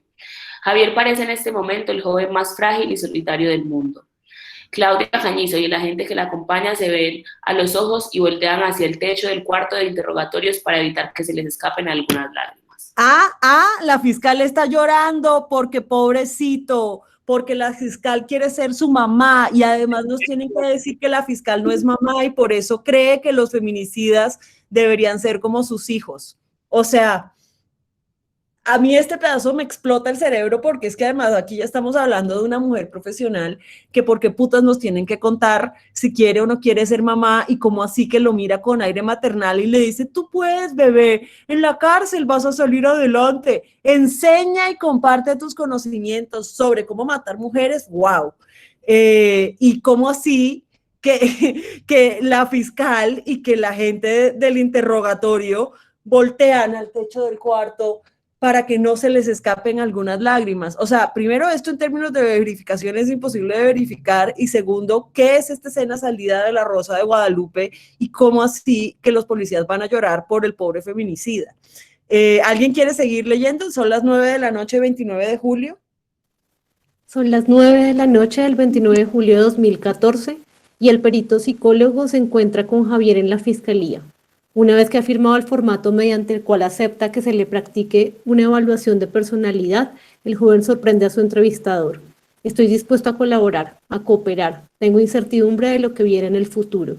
Yo no sé por qué hice eso. Es que me desconozco en este momento. Es como si no hubiera sido yo, dice un Javier un poco desaliñado, vestido con la misma camiseta guinda que usaba en la cafetería Finca Santa Veracruz. ¡Chachán! Perdón. ¡Chachán! Entonces aquí, ¿qué nos acaban de revelar? Pues algo que ya obviamente todas sospechábamos, y es que Carlos y Javier son la misma persona. Y de nuevo nos vuelven a decir que es que Javier es un buen tipo, que está... Entonces imagínense, Javier no solamente es un campeón de músicas, de física, sino que es un virtuoso del piano, un ebanista. Esto también, ahora que nos revelan que Javier y Carlos son el mismo, se dan cuenta que Javier, después de escapar, tuvo al menos 4 novias después de Sandra. O sea, wow, qué miedo, qué peligro, cómo es que esto no se presenta como un asunto de riesgo. O sea, el tipo le sigue diciendo bebé y princesa como si no hubiera hecho absolutamente nada, y claro que está dispuesto a colaborar y cooperar ahora que lo atraparon, pero hace 5 minutos, cuando estaba de fugitivo en la finca Santa Veracruz, estaba diciéndole bebé a una nueva chica. O sea, wow. Otra vez el joven sorprende a su entrevistador. Entonces, dale, sigue. Parece tenso, pero no es así. Su cuerpo adquiere una postura distinta porque un defecto congénito le impide escuchar en un oído y debe colocarse de una manera particular. De repente presenta cierta dificultad para hablar, pero es producto de lo mismo. Está acostumbrado desde pequeño a que la gente le note su defecto. Cuando era chico le realizaron 3 operaciones, una de ellas para separar la oreja y otra para hacerle un injerto, pero después ya no quiso, pues estaba harto de los hospitales y él se aceptó como es y ya, con mi orejita mocha, pero no parece afectarle particularmente ahora. Antes sí ocurrió, a los 8 años padeció los peores momentos de bullying. Los niños a esa edad son crueles, las burlas lo herían y lo dejaban lastimado. Por si fuera poco, su profesora de 3er año de primaria poco podía hacer para evitarlo. Aprendió a lidiar con ello. Está cansado pero dispuesto a seguir con el estudio, cosa que los peritos prefieren hacer el día siguiente. Y antes de que lo manden a dormir, Javier se dirige al psicólogo y le dice: yo quiero saber por qué lo hice. Son las 8 de la mañana del día siguiente y Javier y el psicólogo tienen por delante una larga jornada que incluirá la aplicación de 9 test de personalidad y una entrevista psicológica forense. ¿Por qué estás aquí? Dispara quemarropa al perito. Estoy aquí por asesinar a Sandra Camacho, responde llana y directamente. En ese momento se detiene, observa que el psicólogo escribe textualmente su respuesta. Ahora él pregunta: ¿por qué tiene que escribirlo así de fuerte si yo ya le dije lo que pasó? Que lo pongan así me hace sentir que es algo cruel. Esas palabras que dejan ver que lo que hice fue algo malo. De una persona que no soy yo, que me desconozco en lo que hice. No ponga así las cosas. Es la 6ª vez que nos dicen que él no era él. La 6ª vez que nos dicen en este texto que él no era él. Dale, sí. Si se ponen así es porque tú las mencionaste así. Y además se debe saber tu versión de los hechos. Replica el psicólogo y Javier prosigue. Javier cuenta los detalles de cómo conoció a Sandra, de su cita en el metro, de la ida al cine, del paseo por el parque, de los besos, de las insinuaciones, de la forma en que la sedujo, de la forma en que se abrazaron, del tiempo que estuvieron juntos y de cuando volvieron vestidos a la sala de su departamento. Les cuenta más. Les proporciona detalles y lacónicamente dice: ahí es cuando comenzó el infierno. El infierno de él, que comenzó porque Sandra se le atravesó en la vida. También es muy interesante que coge el psicólogo y le diga: se debe saber tu versión de los hechos. Todo este ha sido un texto para darnos la versión de los hechos del feminicida. Entonces, bueno, voy a leer los 2 párrafitos que quedan y ya comentamos libremente varias cosas, porque luego les voy a contar un poco del background de este texto. Emilio Gonzaga sigue trabajando en la cafetería Finca Santa Veracruz. No pudo decir nada cuando su cuñado le reveló que su amigo Carlos, al que se había encariñado en poco tiempo, en realidad se llamaba Javier Méndez Ovalle y era buscado por el asesinato y descuartizamiento de una joven de 17 años. Don José Bocanegra, el gerente del lugar, se ha quedado afligido. Aún no lo puede creer. ¡Ay, qué aflicción! Los empleados de Liverpool se enteraron apenas de la verdadera identidad del muchacho que hacía las más llevaderas las ventas de instrumentos musicales. Es que Carlos hacía más llevaderas las vidas de estos empleados. Cuando lo supieron, se les descompuso el semblante. Javier se encuentra en el reclusorio norte en espera de que el juez que lleva su proceso dicte sentencia. ¿Qué quiere decir esto? Que este es un artículo que se publicó antes de que se dictara sentencia. Es decir, que es un artículo que tiene todo el potencial de incidir en la sentencia que se va a dictar. Y eso es una de las cosas más fuertes de este texto. Aunque uno nunca sabe, no hay manera de que este brillante joven conozca lo que fulanito, no sé qué, el poeta británico decía. O sea, no mames con que ahora me vas a salir con un poeta británico y que quizás no lo sabe, pero probablemente un joven tan brillante debe conocer a todos los poetas británicos, pues. El asesinato es lo único que elimina a la persona que hiere, de modo que la sociedad debe ocupar el lugar de la víctima y exigir en su nombre la expiración o conceder el perdón. Yo no entiendo por qué viene al caso esta frase mal traducida de quién sabe qué poeta, pero ¿cómo así que el asesinato es lo único que elimina a la persona que hiere? ¿Se refiere a Sandra, que la eliminó por herirlo? De modo que la sociedad debe ocupar el lugar de la víctima y exigir en su nombre la expiración o conceder el perdón. O sea, que la sociedad debe ocupar el lugar de la víctima para concederle perdón al feminicida. ¿Qué? ¿Qué estás diciendo en este texto? Javier no podrá ver a su hermano. Ay, pobrecito, Tadeo en muchos años. Tampoco es que quiera que lo vea en prisión. Y además recordemos cómo este pobre Javier estaba traumatizado por el bullying que le hacían por su orejita. Aunque quizás, como ya lo ha hecho en varias ocasiones con otras personas, le gustaría que lo escuchara, le gustaría decirle al oído una de las frases de la canción Brain Damage de Pink Floyd. Hay alguien en mi cabeza, pero no soy yo, séptima vez que nos dicen que esta persona no es el asesino. Y además nos cierran y nos dicen esto. Este reportaje es un texto periodístico de no ficción. Todos los hechos descritos están basados en entrevistas y relatos de los protagonistas, expedientes judiciales, la evaluación psicológica, correos electrónicos y mensajes del celular. A mí me parece muy fuerte que además diga que todos los hechos descritos, o sea, todavía que no lo deje al aire, sino que nos diga que todo esto está basado en entrevistas cuando hay una cantidad de cosas que es súper evidente que no pudieron estar basadas en entrevistas. O sea, ¿cómo así que entraba la luz del atardecer por el apartamento? ¿Tú viste cómo entraba la luz por el atardecer del apartamento? ¿Cómo así que algunas parejas después de coger fuman un cigarrillo? ¿Qué? O sea, ¿en qué película francesa viste esto? ¿Y por qué crees que la gente lo sigue haciendo? ¿Y cómo viene al caso en esta historia? ¿Y por qué luego de decir una cosa así nos dices que esto, que esto es no ficción?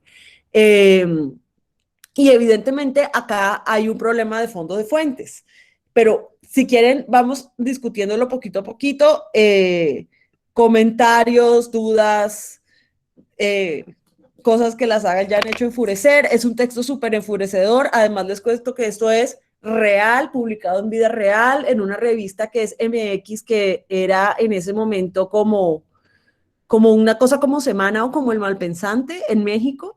La revista de los periodistas intrépidos que luchaban contra el gobierno, y que este es un texto que no solamente pasó por un editor, por una persona que hizo las ilustraciones, por el director de la revista, y que además era el texto de portada. Entre los detalles que omite el texto, que son detalles muy importantes y que estaban en la prensa, o sea, el tipo no tenía que haber hecho reportería de campo para saberlo, se podía saber, o sea, por lo que se publicó en otros medios, como de Crónica Roja y esas cosas, que Sandra no era que fantaseara con ser una edecán, era que ese día ella estaba trabajando como edecán. Entonces aquí cuando nos dicen que descuartizó a su novia, no descuartizó a su novia, descuartizó a una chavita de 17 años que había contratado como edecán ese día. Y el texto en ningún momento nos dice que ella estaba trabajando, que es un tema súper importante y que evidentemente era de conocimiento público. Y otro detalle curioso es contarles que a la fecha todavía cuentan estas historias sobre Javier Ovalle y se siguen refiriendo a él como el campeón de física en otros medios cuando cuentan en qué va este caso. Nada, chicas, adelante, preguntas, dudas, comentarios. ¿Quién quiere tomar la palabra?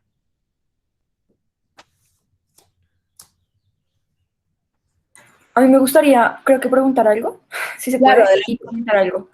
Sí. Primero, no sé, bueno, puede que no lo sepas, pero me gustaría saber el periodista de dónde carajo sacó esta historia, primero, ¿no? Y si tiene algún vínculo con este personaje, porque siento que, o sea, yo como periodista no me esforzaría tanto en construir a un personaje que mató a alguien, pues como de esta manera, si no tuviera como un vínculo emocional con él.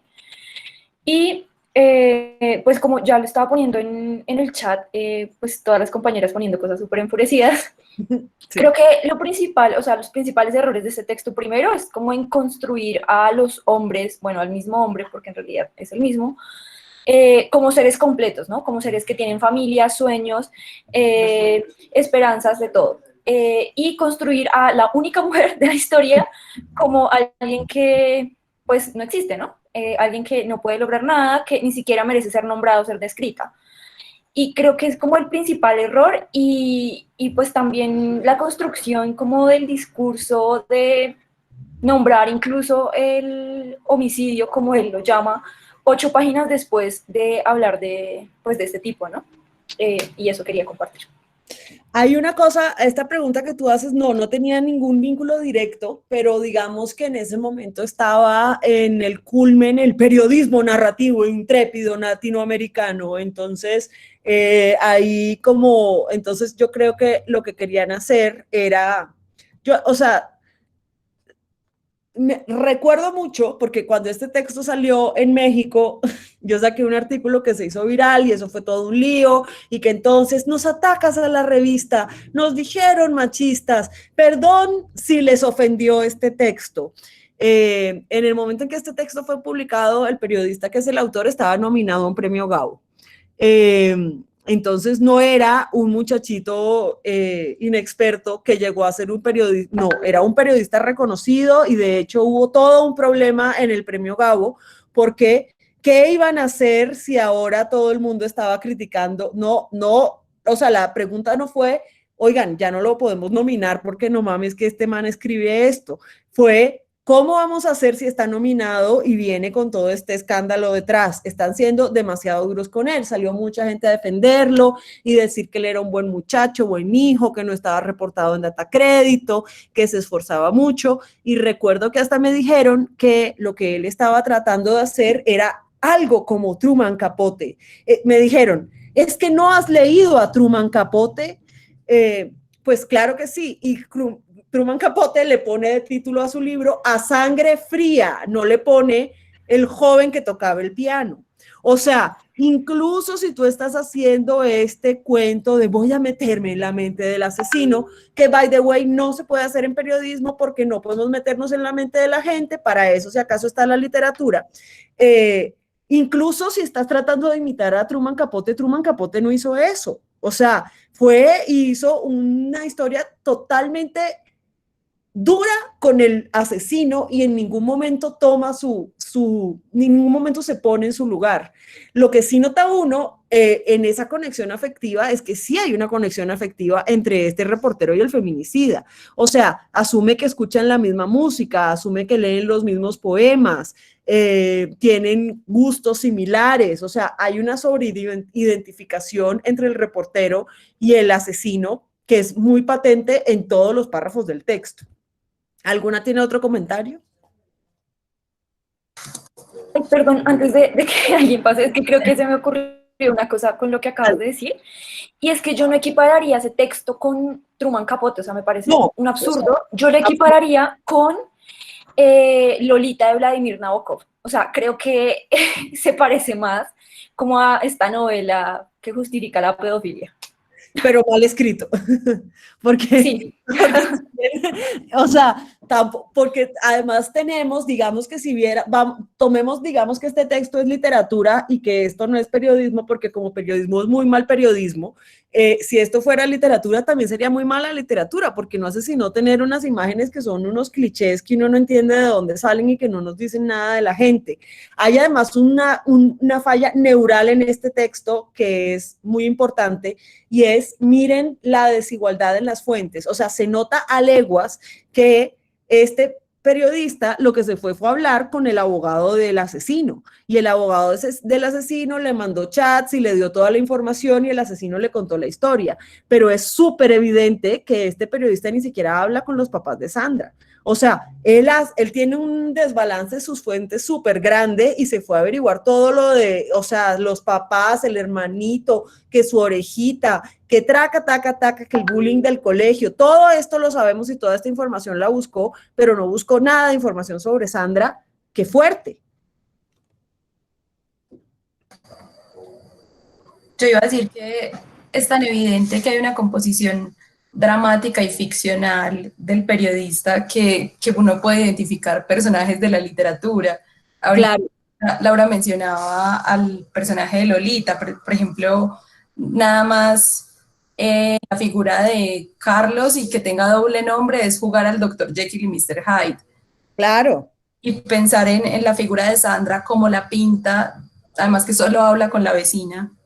Habla con una vecina, esa es su fuente para hablar de Sandra, pero Sandra es indecisa, dependiente, hostigante, cruel, es bruta, es pobre, no tiene futuro, es histérica, todo eso es Sandra, pero solamente tuvo una fuente para saber eso de Sandra. Exactamente. Y eso nos habla de cuánto le importaba a o sea, qué historia le importaba contar a este reportero. Este reportero quería contarnos la historia de un hombre como cualquiera que un día tuvo una desaveniencia y su vida se le arruinó cruelmente. Y ya no fue el campeón de física mexicano. Ay. Ya y total, lo que quería como enfatizar es que, o sea, no solo hay él no se da cuenta de la sangre fría del asesino, porque también hay una sangre fría para describir eso de esa manera, hay una sangre fría para ignorar que hay un feminicidio, que hay explotación sexual infantil, que hay un montón de delitos que estás justificando y que preferís decir separarla a descuartizarla. Exacto. O sea, hay también mucha frialdad en el periodista que es capaz de escribir esto. Y recuerden que esto viene de la misma escuela de periodismo que luego se ufana de que hace periodismo objetivo. ¿Qué periodismo objetivo es esto? Es evidente que no, pero si no hacen periodismo objetivo te dicen es que estaba metiéndome en la mente del asesino. O sea... Y luego está una cosa que a mí me molesta mucho y se las dije al final, y es que esto está publicado antes de que dicten sentencia. O sea, esto perfectamente puede tener, sí, ese asesino sigue preso, pero los medios, todavía uno googlea Javier Méndez Ovalle y te dicen que era el campeón de física. O sea, si tú pones campeón de física Javier Méndez Ovalle, te van a salir fotos de cómo se ganaba las medallas. Yo no sé si sigue preso en el 2020, no estoy segura de eso, yo me imagino que sí, pues porque confesó al asesinato.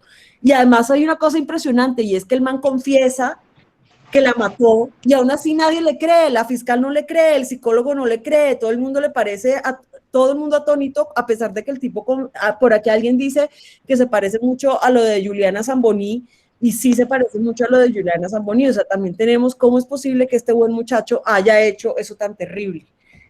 ¿Alguien más tiene comentarios, preguntas? Dale, Sandra. Bueno, gracias. Sí, yo escribí lo de Juliana Zamboni porque, en serio, entre más escuchaba esto, si en mi vida me he sentido indignada con algo, ha sido con esto. ¿Por qué? Porque entre más lo escuchaba, veía que en todo momento era la víctima, era el ejemplo de hombre, o sea, todo, mejor dicho, Sandra en todo, y preciso Sandra me llamo, Sandra en todo momento era la que le estaba dañando la vida a este pobre hombre, y algo así muy parecido, por no decir que exacto, fue ese sensacionalismo que se manejó acá en Colombia con el caso de Juliana, una niña que porque era indígena, ahora estaba viendo algo de un artículo sobre que cemento, que no sé qué era lo que les esperaba a los padres. O sea, yo también vivo en una zona que es estigmatizada en esta sociedad porque es al sur de Bogotá y de la cual salen para muchas personas la gente mala y lo peor pues que pueden encontrar en Bogotá. y uno, pues en mi caso, una mujer también se cansa, las personas nos cansamos de eso, de que nos denigren por donde vivimos, el ser víctima hasta en un empleo, presentarse en un empleo y le digan, no, pero no, es que hasta allá no hay cobertura, las personas porque eso pasó hace muchos años en mi caso, de que no me dieran un empleo por la zona donde vivía. Entonces es terrible tener que transportar todo esto y ver esa realidad tan cercana y sentir esa impotencia, porque eso es impotencia y rabia, de ver cómo por vender una noticia, por ganar un premio, no entran a investigar realmente cuál era la historia de Sandra, qué le pasaba, por qué ella trabajó en esto, esas necesidades, cuál fue su afecto, qué giró en torno de su familia, todo esto. O sea, la verdad, con todo el respeto, me duele y me da una rabia. Gracias.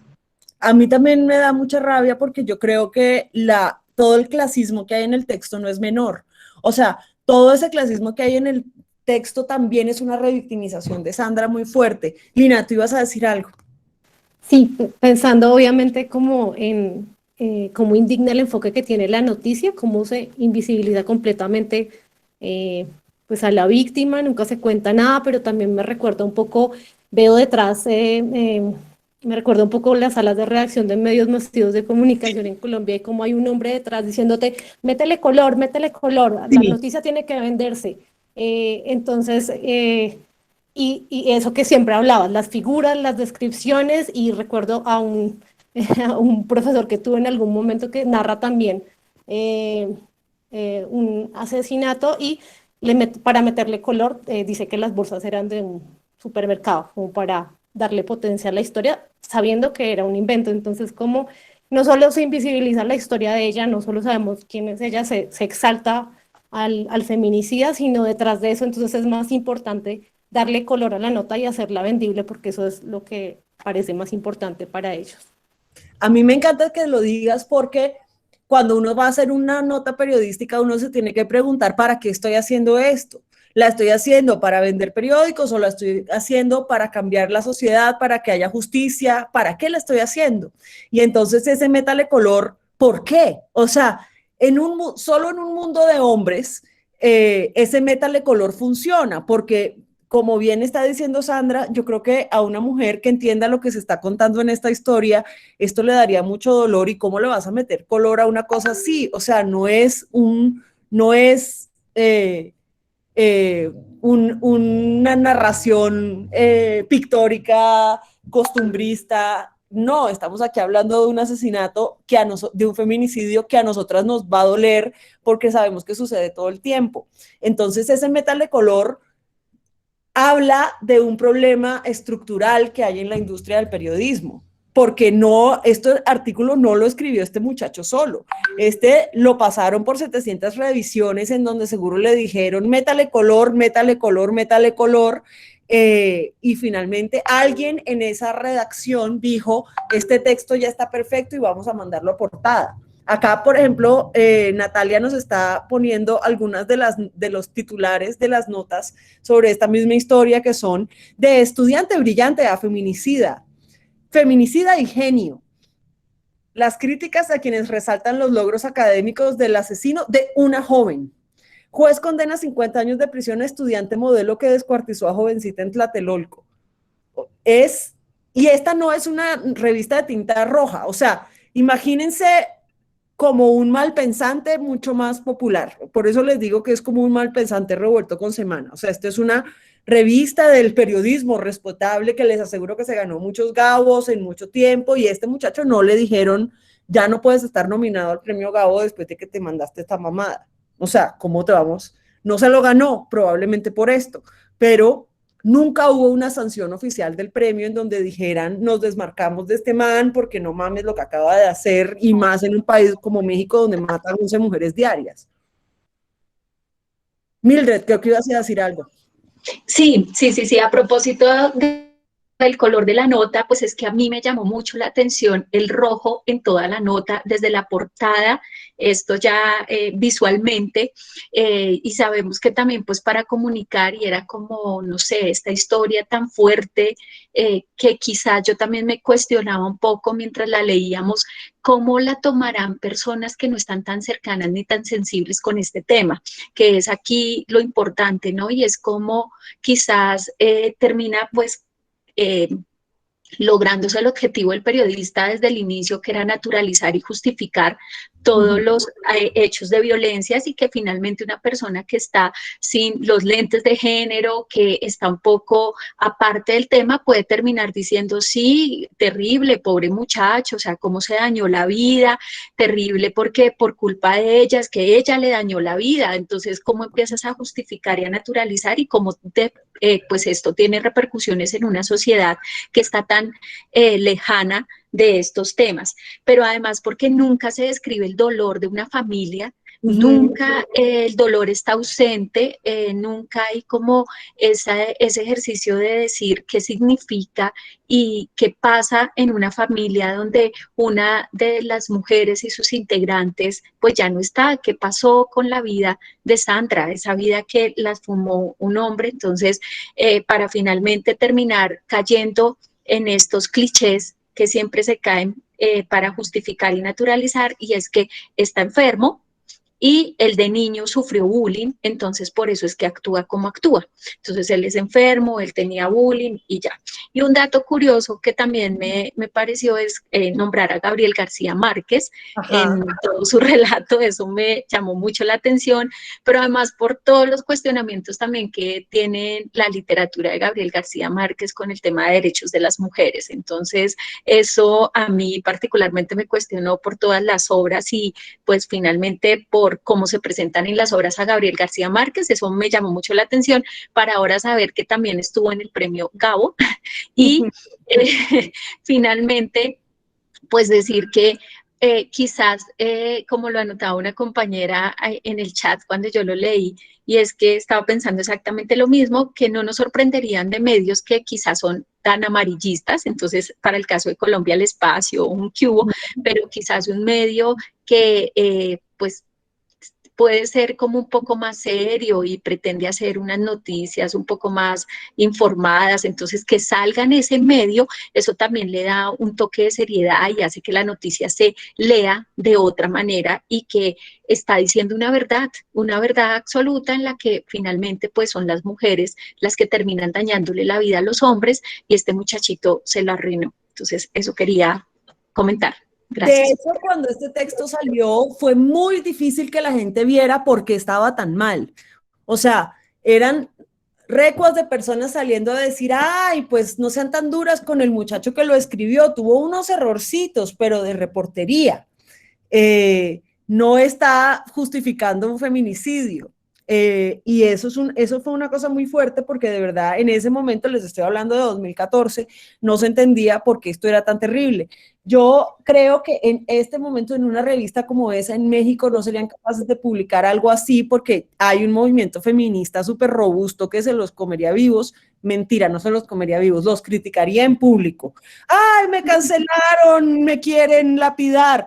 No te están lapidando, no te están censurando, te están criticando. De hecho, un gran debate, porque entonces, como sucede siempre, uno salió a criticar este texto y lo que dijeron es, las feministas no censuran. ¿Censura? ¿Cuál censura? Si este texto todavía está en internet.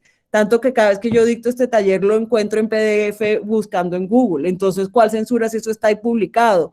Entonces, y lo de García Márquez a mí me parece que es muy interesante porque ese name dropping que hacen de los gustos del pelado, García Márquez, Pink Floyd, Guns N' Roses, Mozart, Beethoven, nos está hablando de una cosa de clase y además está buscando identificarse con el lector. Porque entonces este es de los míos, de los que sí se leyó 100 años de soledad, lo devoró de hecho. Entonces hay esa identificación que este reportero tiene con el personaje, es una identificación que le está pasando al lector o las lectoras y fue muy difícil en esa época dar esta discusión y sin que se dijera esta discusión es censura o ¿por qué no puede simplemente contarlo como quiera y como se le dé la gana?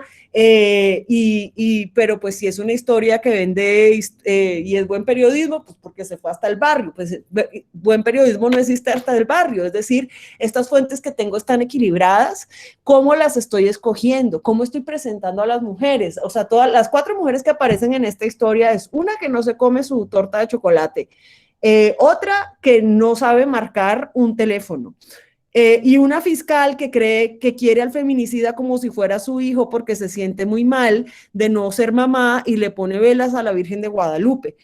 Además de Sandra, que es todas estas cosas que ya hemos dicho que justifican por qué Sandra, o sea, y en el momento en que nos hablan de los asesinatos del Estado de México, casi que nos están diciendo a Sandra le iban a asesinar de todas formas, simplemente que el asesinó Javier, pero pues su destino era que era el feminicidio, fin. Sí, lo de la fiscal es impresionante para mí también. Estoy acá leyendo los comentarios. Nos quedan 10 minutos, chicas. Preguntas, dudas, comentarios, todas bienvenidas. De todas maneras, recuerden que ahora vamos a empezar a ver caso por caso cada una de las reporterías y todas esas dudas puntuales las vamos a resolver. Yo solo quería como hacer un comentario sobre la representación como del feminicida o de la violencia, ¿no? En general, que me parece que muchas veces a veces la representación, o sea, como que la reivindicación que se le hace al tipo en el artículo tiene que ver mucho con una cosa de clase y mucho con esta idea de que se patologiza o como que se apela a la representación de la violencia como de un monstruo. Y como el tipo no era un monstruo, entonces él no pudo haber sido. Y creo que eso nos obliga un poco a repensar unas formas en las que hablamos de la violencia que sean mucho más complejas y que sobrepasen esos roles como antagónicos, ¿no? Esa es una primera cosa. Y la otra cosa que me llevó a pensar esta lectura fue un caso que hubo precisamente en el 2020, creo, sí, precisamente sobre derechos sexuales y reproductivos, que era como el acceso a la interrupción voluntaria del embarazo de una mujer que estaba en su 8º mes de gestación. Y muchos medios de comunicación lo que hicieron fue replicar la perspectiva y el punto de vista solo de el hombre que en este caso está implicado, y esto fue tan grave que llegó al punto en que incluso se intentó hacer una propuesta de ley en favor del feto que tenía nombre en ese momento. Entonces yo creo que hay como unas implicaciones muy graves en este tipo de representaciones y bueno, quería como mencionarlo porque siento que estaba muy conectado como a todo lo que estamos hablando. Para quienes no recuerdan ese caso, era una mujer que tenía un estado de embarazo pues bastante avanzado, que había estado tratando de abortar y que ya llevaba separada un buen rato de su expareja y como que alguien le fue al man con el chisme de que ella estaba yendo a Profamilia, o fue a Oriéntame, ya no me acuerdo, y finalmente, afortunadamente, esta mujer pudo abortar. Por supuesto que no quiso ir a los medios de comunicación porque se imaginan a esta pobre mujer en entrevista en Blue Radio, se la comen viva. Pero el tipo sí le abrieron todos los micrófonos y fue a decir cómo él le había puesto unilateralmente nombre a ese muchacho, y ahora hay una fundación que se llama la Fundación Juanfe, supuestamente para adolescentes embarazadas, o sea, para obligarlas a parir, básicamente es esa fundación.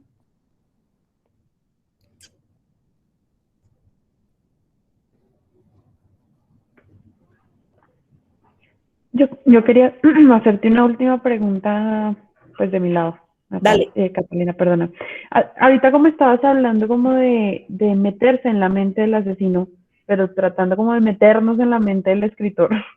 O sea, como qué análisis has podido hacer tú sobre por qué alguien, y no es alguien, ¿no? Además no es un cualquiera, sino un hombre escritor con una carrera, escribiría algo como esto, justificando un asesinato, porque es que, o sea, en la cabeza de quién se justifica ponerse al lado de un feminicida confeso. O sea, ¿a quién se le ocurre hacerle un perfil a un feminicida?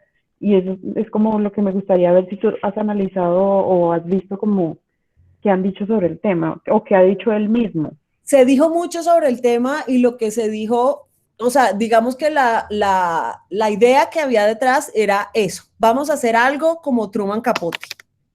Ve, y búscate un caso como el que encontró Truman Capote y entonces lo narras. Entonces creo que salió la historia como en nota roja, y luego de que saliera en nota roja, porque las notas en donde dicen que ella era edecán y que estaba trabajando en el momento en que la mató, luego de que salió en nota roja, el tipo se fue a averiguar esta historia y les aseguro que les dijeron, vas a ser el nuevo Truman Capote, amigo. Debe ser de esas redacciones en donde todos se dicen maestro, claro maestro, adelante maestro, dígame maestro. Pero la razón fue esa, o sea, de verdad que lo que se estaba intentando hacer era un ejercicio de periodismo narrativo. Lo que pasa es que aquí no había en ningún momento empatía por la víctima, porque probablemente quienes estaban detrás de esto, bueno, había una editora general en este medio en ese momento, una editora general que era bastante machista a pesar de ser mujer y que lo defendió a capa y espada, pero había toda una sala de redacción en donde se dijo, esto es una gran idea y esto va a ser nuestra gran venta de revista de septiembre. O sea, la idea inicial, o digamos que lo que ellos querían hacer era decir, vamos a hacer el Truman Capote mexicano. Y yo creo que se les hizo fácil contar esta historia, y esas preguntas sobre quién era esta chica y su familia y el dolor que implica y cómo así que se fue a trabajar y nunca regresó. O sea, todo eso era algo que no le interesaba a la redacción. Y por eso es que es tan fuerte, porque si esto fuera el trabajo de un pelado universitario que está haciéndolo solo y que erróneamente quiere imitar a Truman Capote, pues bueno, pero es que aquí estamos hablando de periodismos, de periodistas importantísimos como Nacho Rodríguez Reina, que era el director ese es el apellido, ahora de pronto se me... o sea, era una revista muy respetable. Con decirles que cuando llegué a México yo me reuní con el director a ver si en algún momento le pasaba un pitch para publicar ahí, obviamente después de que saqué mi artículo criticando esto, nunca más, pero sí yo creo que estaban haciendo un intento, y creo que en Latinoamérica hubo un momento en que ese embobamiento con el periodismo narrativo se desbordó y llegó a cosas como no me importa el fact-checking por hacer periodismo narrativo. Eso es una cosa de una escuela latinoamericana que yo critico mucho, porque primero, ¿por qué le tenemos que poner apellidos al periodismo? Si no es narrativo, pues no es periodismo, porque tienes que contar una historia. Si no tiene datos, pues tampoco es periodismo. Y lo mismo, si no es feminista, estás dejando por fuera a la mitad de la población, entonces a lo más lo que estás haciendo es periodismo mediocre, que es una reflexión que a mí me queda muy fuerte de este texto. Cuando no tenemos una perspectiva de género, dejen ustedes que sea feminista, al menos que tenga perspectiva de género, lo que estamos haciendo es un periodismo mediocre, como el pedazo de periodismo mediocre que acabamos de leer, porque es que en términos de recopilación de datos y de reportería, de balance de fuentes, de encontrar, mejor dicho, les faltó decir el preciado líquido, porque ni siquiera en los términos clásicos de lo que es buen periodismo, esto es buen periodismo. Yo creo que también hay una cosa de fondo, y es que tal vez muchas o muchos pueden caer en, bueno, el periodista cómo vivía y esto, pero yo sí siento que es un problema sistemático y muy generalizado. Entonces no creo que sea ese sujeto que le pasó, que pensó, que vivió, no, es lo mismo que pasa con el feminicida, no, es esta sociedad, ¿por qué está escribiendo, por qué investiga, por qué se piensa de esa manera? Yo creo que esa es la pregunta de fondo que hay que hacerse, porque no solamente es él, o sea, entras a un medio de comunicación tradicional y encuentras lo mismo, entras a Twitter y encuentras lo mismo, y son un montón, son cientos de periodistas, entras a cualquier caso y te preguntas, ¿por qué, por ejemplo, al menos en Colombia, por qué en las redacciones no hay, o sea, o si se vive un taller, también pasa con el cine, si se vive en talleres y esto, porque siguen realizando las mismas prácticas? Claro, hay un montón de respuestas para eso, porque un taller no lo soluciona, porque, bueno, hay muchas cosas, pero yo sí creo que es un problema sistemático que no hay que irse a la raíz de la vida, sino que es a la raíz de un sistema. De acuerdo con que es un sistema, y me gusta mucho que digas lo del cine, porque te aseguro que cuando estaban planeando este texto, alguien dijo, uy, está súper cinematográfico. porque tiene estos cortes ridículos para darnos una sorpresa que realmente no es sorpresa, porque de repente es muy obvio que son la misma persona porque los adula tanto que se sabe que es el mismo tipo. Entonces, y lo que dicen acá en el chat es cierto, aquí lo que tenemos es un tipo que quería innovar y lo que hizo fue mostrar toda su misoginia a tope, y esa misoginia no le dejaba ver todos los puntos ciegos que tiene este texto. Nos queda un minuto. ¿Alguien quiere decir algo más antes de nuestra próxima reunión, que ya va a ser como para aterrizar las reporterías puntuales que están haciendo? Y si quieren, ahí hablamos como dudas puntuales que tengan de derechos sexuales y reproductivos, que no nos alcanzó el tiempo hoy.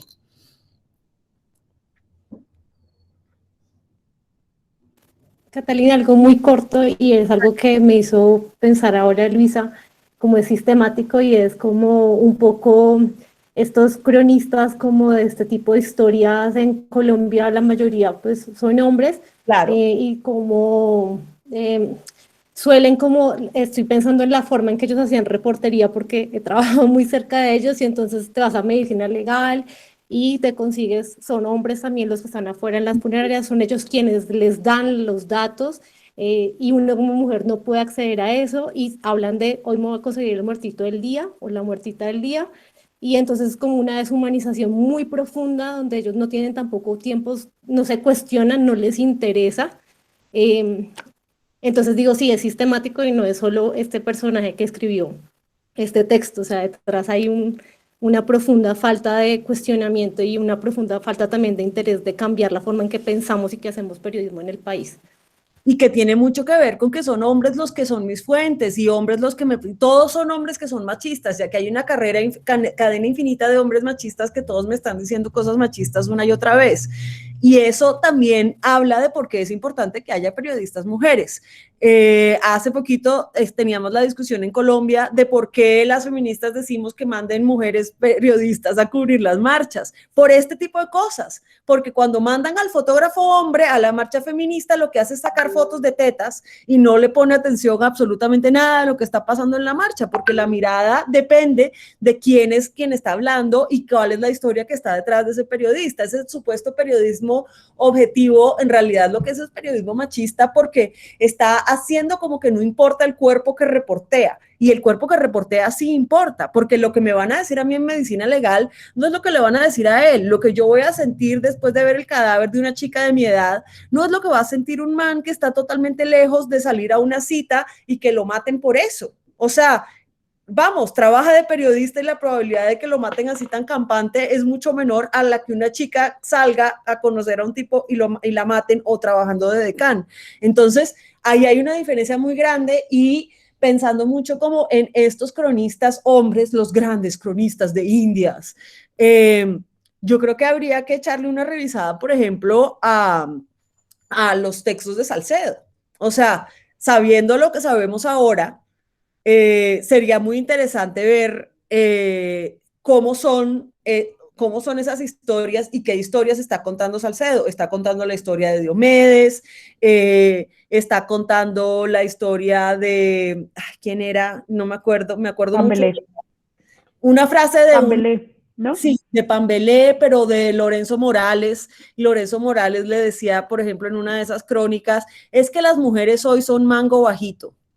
Y a qué personajes elegía y qué cosas les estaba preguntando a estos personajes y cómo. O sea, en esa crónica que él hace de Diomedes, que es un feminicida, ¿cómo se problematiza el feminicidio en esa crónica?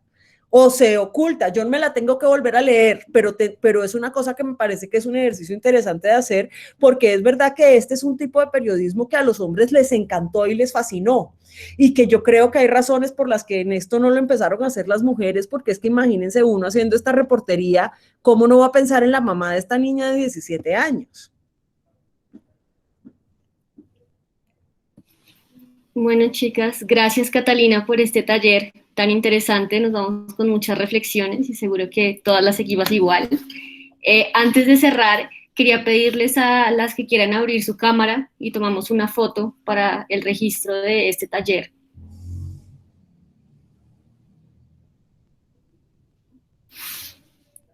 Bueno.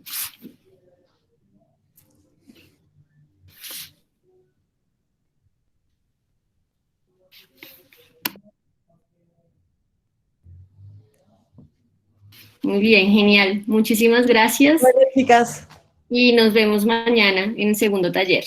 chao. Que estén Muchas gracias. Nos vemos Muchas pronto. gracias. Muchas Gracias. gracias. Un abrazo. Gracias. Chao, chicas. Chao. Chao, muchas gracias.